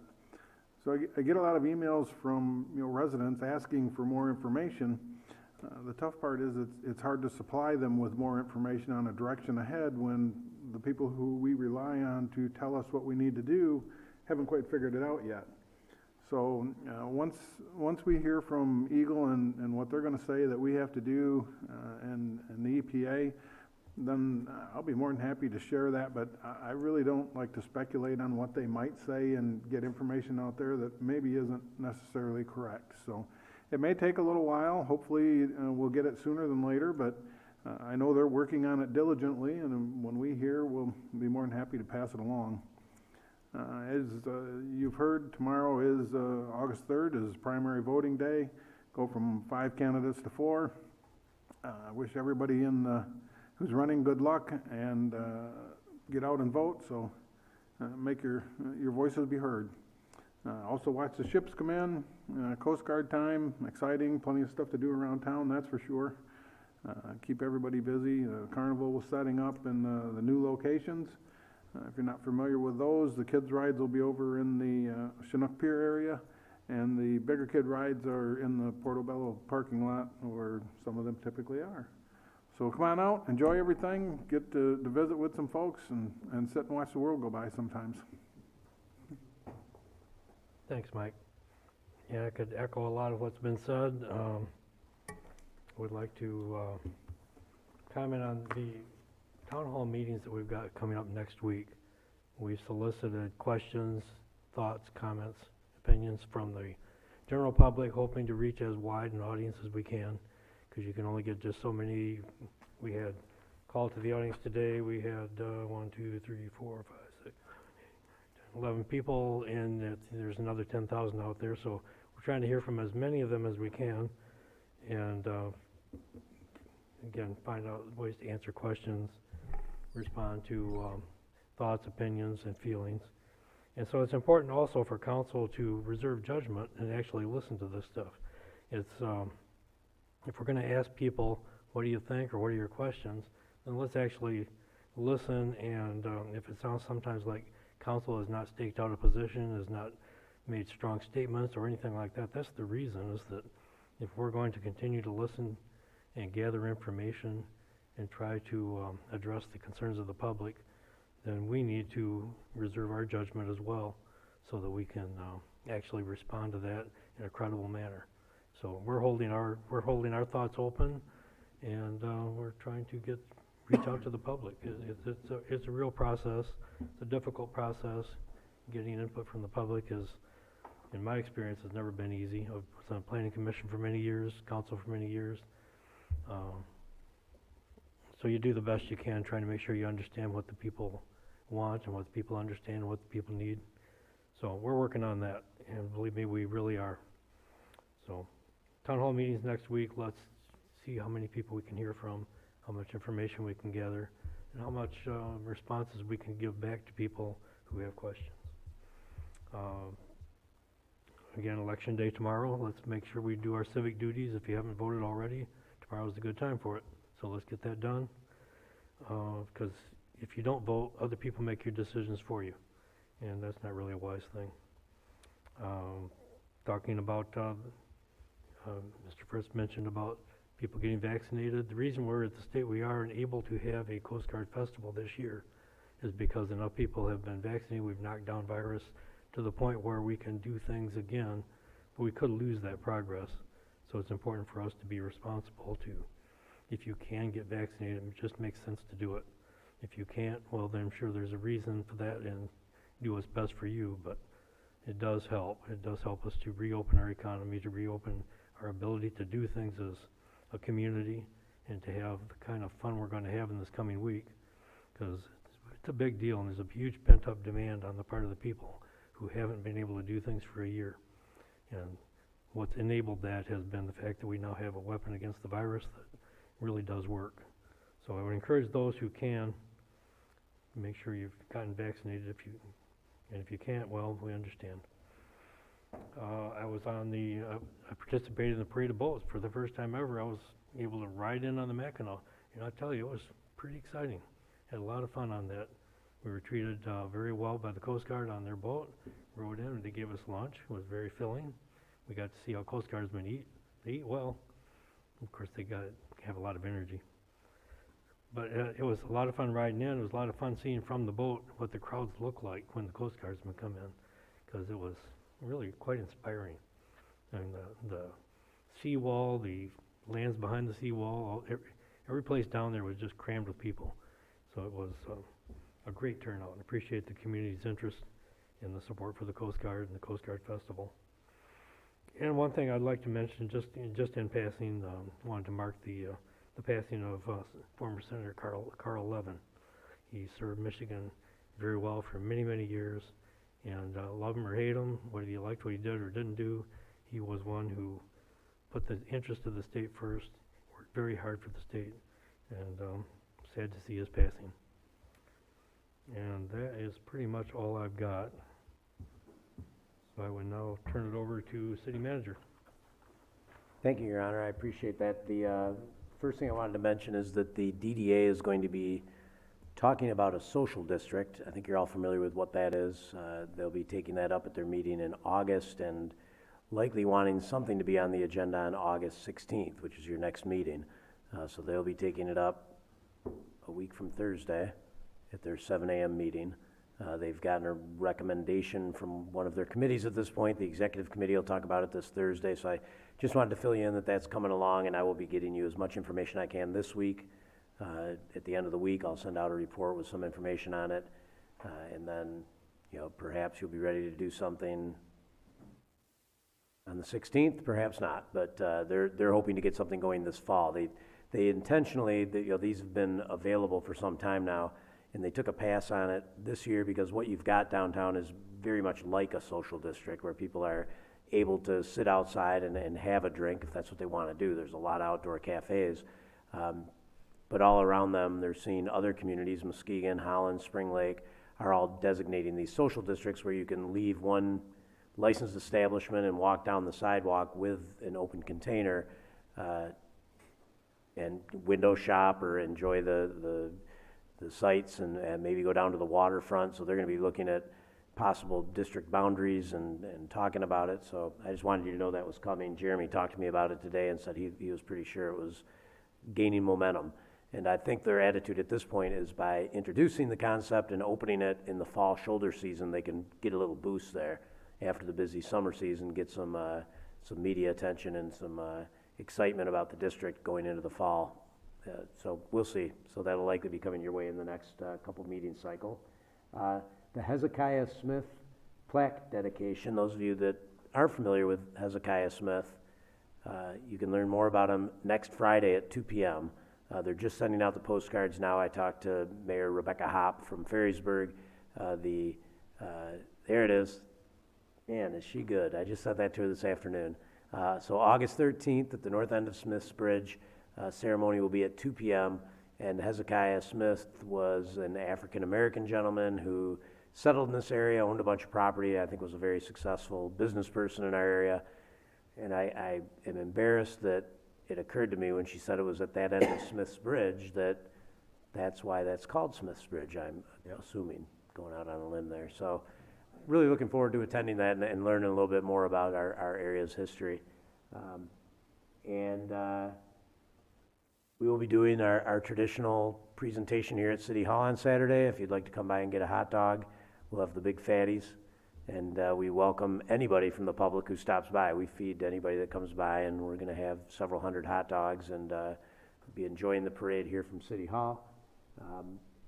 And since there's not another meeting between now and this other event, the Walk the Beat event is going to be on the 14th. So that'll be all day Saturday, and they're going to have 46 bands, I believe, at 23 locations up and down Beechtree Street. So that is going to be one outstanding Saturday of live music right up and down Beechtree Street. So I hope people get excited about that. It's hard to talk about it in the current context with Coast Guard Festival going on all around it, but there will be more after Coast Guard Festival. And finally, on the lighthouse work, just you guys were talking about that a little bit. All that lighthouse work thus far has been done without any contribution other than staff time from city staff. The Lighthouse Conservancy's done all private fundraising. We've gotten all grants, and they continue to slug away. They meet every month. Some of you have come to their meetings and checked that out. Very excited group, and the goal is to get them open and have them available for the public to see. And there's a lot of pent-up demand. Everybody that comes by whenever we're out there are very interested in getting in there. And I was surprised today when you guys were out there and those boats were coming in. I'm glad they didn't turn around and head down to Holland or something when they saw the welcome committee at the end of the pier there. But you were on Channel 13 News tonight. There was a nice shot of you guys standing out at the end of the pier waving. So watch that story on Channel 13 and you'll see yourselves on the news. Awesome. That's all I had tonight, Your Honor. All right. Can I add to that, Pat? Can you mention the vaccine clinic that we're holding and some of the things that are going on for people that come for a vaccine that they might be able to get some prizes? Yeah, the county health department is sponsoring a vaccine clinic tomorrow during the day, Thursday evening, and then Saturday all day and into the evening, right at the corner of 4th and Washington here. And the hope was that we'd hit a younger demographic. We're seeing that the age groups from 30 down to 12 are running about 40%, where the rest of the population is well over 60%. So they're focusing on that age group. So we got ice creams donated from Sweet Temptations, which I'm sorry, it's after 9 p.m., so they are now closed, and I can't treat you guys once again. But everybody's going to get an ice cream cone if they get a vaccination. And if that's not enough to get those 21 and over people out, all of our local brew pubs and our distillery, Long Road and then Berserk, Oddside, and the Grand Armory, all donated several $25 gift cards to be raffled. People who go and get a shot in that age group will be entered into a drawing, and then the next morning each time after it will draw. So if they haven't gotten a shot because they ought to, and it might keep them healthy, maybe they will if they want to get beer. It's that age group we're trying to find a way to appeal to them, and that's sponsored by those breweries. That's not sponsored by the county. They wanted me to make sure I pointed that out, that is not an official county sanctioned thing. And we're trying to get a pop-up clinic for the Walk the Beat as well, with those 46 bands out there. We'd like to have a pop-up clinic out there on Beechtree Street somewhere and bring the vaccine to the east side, get the numbers up over there too. Thank you, Pat. Also, I'd like to make a shout out to the Pushaw boys. And we were out there today. They're busy working on it yet, still out there. And it's nice having a local contractor out there doing the work on there because they really put their heart and soul into it being that they are from here and they actually are the surfers and hung a lot of time on the pier, so it was nice seeing that they take very pride in what they're doing out there, so I just want to give a shout out to the Pushaw boys. Yeah, I'm glad you brought that up. They're on a very strict timeline. They have to finish that by the end of this month, because on September 2nd at 5 p.m. for the public and everybody here, there will be a celebration there at the lighthouse where we'll open it up and let everybody see. It's not as spectacular. It's going to be hard for people to appreciate the work that's being done. They're just fixing up that lantern room upstairs, but we'll have a celebration to generate some additional interest and excitement right before Labor Day there at the end of the summer. So hopefully a nice evening, maybe kind of reminiscent of the catwalk lighting, get a bunch of people out there to celebrate the work we've done, putting the windows in, because that's relatively recent. So if you haven't been out there, it's a good chance to get out there. Very good, that's all. Okay, I just wanted to circle back to the social district concept and the possibility of having it this fall. I just wanted to point out to people, because I get this question a lot too, why aren't we doing this? Everybody else is doing this, why aren't we? But it's been up to the restaurateurs, all the drinking establishments, and basically the merchants downtown to bring this forward to us. We would facilitate it. We'd be glad to do that, just as we did with the outside dining. But we don't originate it. So the impetus isn't on us. We're going to respond, and then they would have to go to, I believe they would have to go to MLCC, would they not? Yeah, and the first thing they have to do is check the box that says we've passed the social district. So yeah, we need at least 2 of them, and so far we haven't gotten 2 of them committed. So without that guarantee, I don't know that you guys should be asked to pass it. Right. So I mean, I just want to make it clear to the public that we're more than happy to work with this, and it's working well in many other communities, and we're waiting for that to come forward to us. So when it does, we'll jump on it. Okay. Anything else? No, sir. Okay, then we are up to our second call to the audience. This time, members of the audience may address council on any item, whether on the agenda or not. Those addressing council are asked to provide their name and address and will be limited to 3 minutes of speaking time. Council will hear all comments for future consideration, will not have a response at this time. Is it okay to wear a hat? What's that? Is it okay to wear a hat? It is okay It's to my wear blanket. It is okay to wear a hat, as long as we can see your face. I was thinking You're it was good. 31 years since the last time I was in here and spoke, when I ran against Marge Boone for mayor. Anyway, I actually had 2 comments I was gonna make, but Yeah, I ca- forgot ca- about Can all you the stuff. tell us your name and address? Oh, I'm sorry, James DeVries, 1514 Beach Street Commons. Okay. I Good to meet forgot you. about all the stuff coming in about the borderline power, so I didn't want to rain on the parade. So I've got something I can bring up later at some other meeting. But my second comment was, and I can't remember, about 3 or 4 weeks ago, Mr. Dorr and I were at the candidates meeting. And, I hadn't seen Mike in 30 years. And he came up and introduced himself to me. I knew his brother better than Mike. And after we exchanged pleasantries, I talked to him about an issue I had on my end of town, because I like to resolve these issues at the most informal place I can. And we spoke, and he called me back about an issue. And I still hadn't heard anything about 3 weeks. So Friday, I went to the website, and I emailed all 5 of you guys, and I sent pictures of a building. And the only person who responded to me was Councilman Dora. And I just was here today to thank you for your time and effort for doing what I think people in the council are supposed to do. And to do it on a Saturday on your day off was even more precious. And I know we followed up on Sunday because I spent 8 hours with my cars down there and didn't win an award. But I thank you for your time and effort, and I applaud you, and I will again contact you if I ever have issues again. Thank you, Mike. Thank you. Thank you, Jim.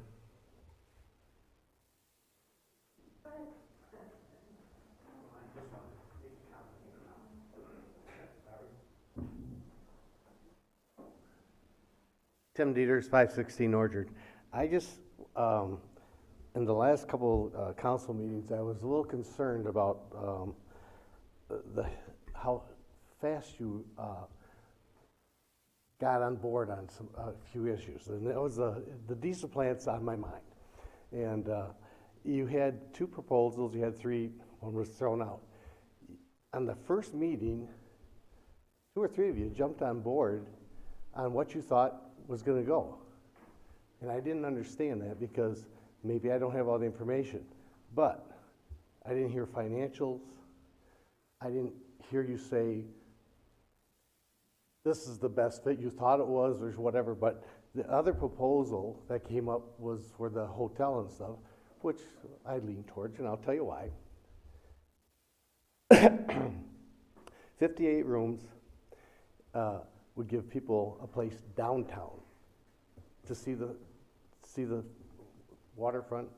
Our shops are down there, our restaurants are down there, our ski bowl's down there, which families could use and walk to the ski bowl. We have the boardwalk, we have all this revenue that would stay downtown and be poured in, and you poo-pooed it, okay? You only took one proposal, you basically sent it out. Now, as a contractor, I would love that, but why don't you let everybody bid? If they want to participate, they will. If they don't, they won't. But why don't you put it out to both people that showed an interest? I didn't understand that concept, so that kind of bothered me. So anyway, I'm just asking you to relook at something. When you get a proposal like that, look at all of them. They're not bad because you don't know what they are. Chinook Pier's going to come the same way. Just have a more open mind and don't just go in one direction. I thought that was wrong. Thank you. Thank you, Tim.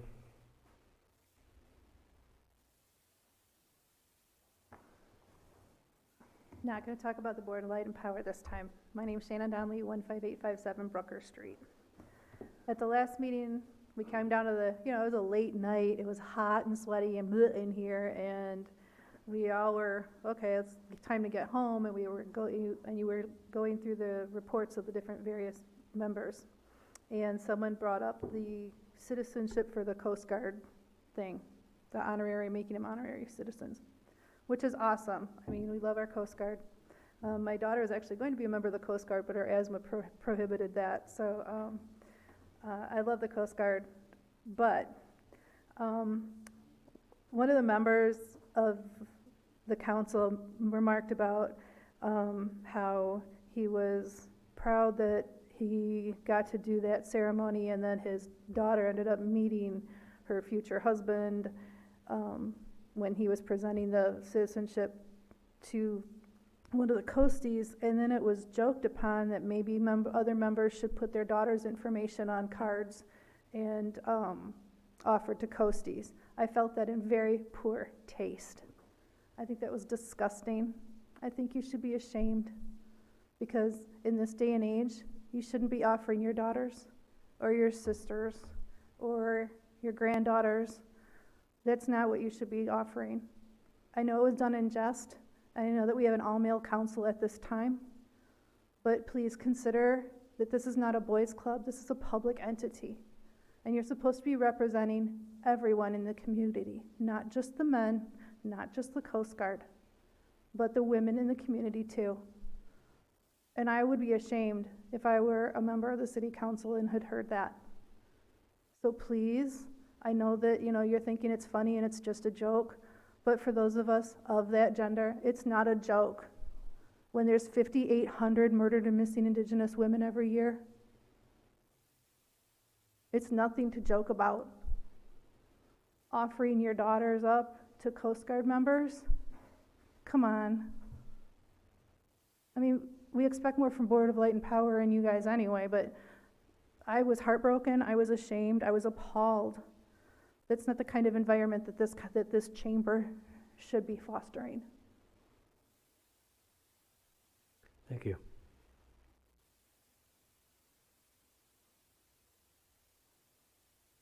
Anyone else?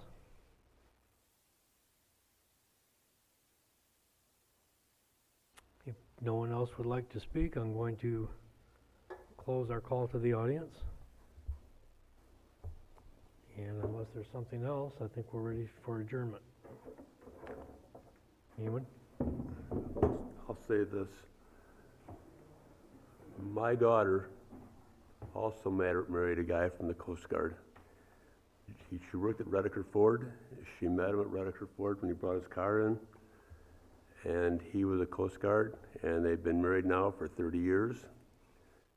And 25 years, I guess. You have to add a little bit to it. But they have 2 children, and I couldn't be prouder of my son-in-law. So I'm just going to say that. So Yeah, My daughter met him at Brand's restaurant, ma'am.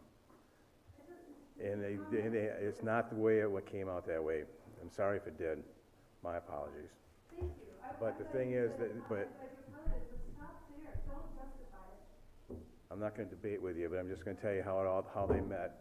It's not how it went. I'm not offering anybody up for anything. I will. All right. Thank you. Thank you, Shannon. Thank you. Yep, yes. I understand. Okay. In that case, we stand adjourned.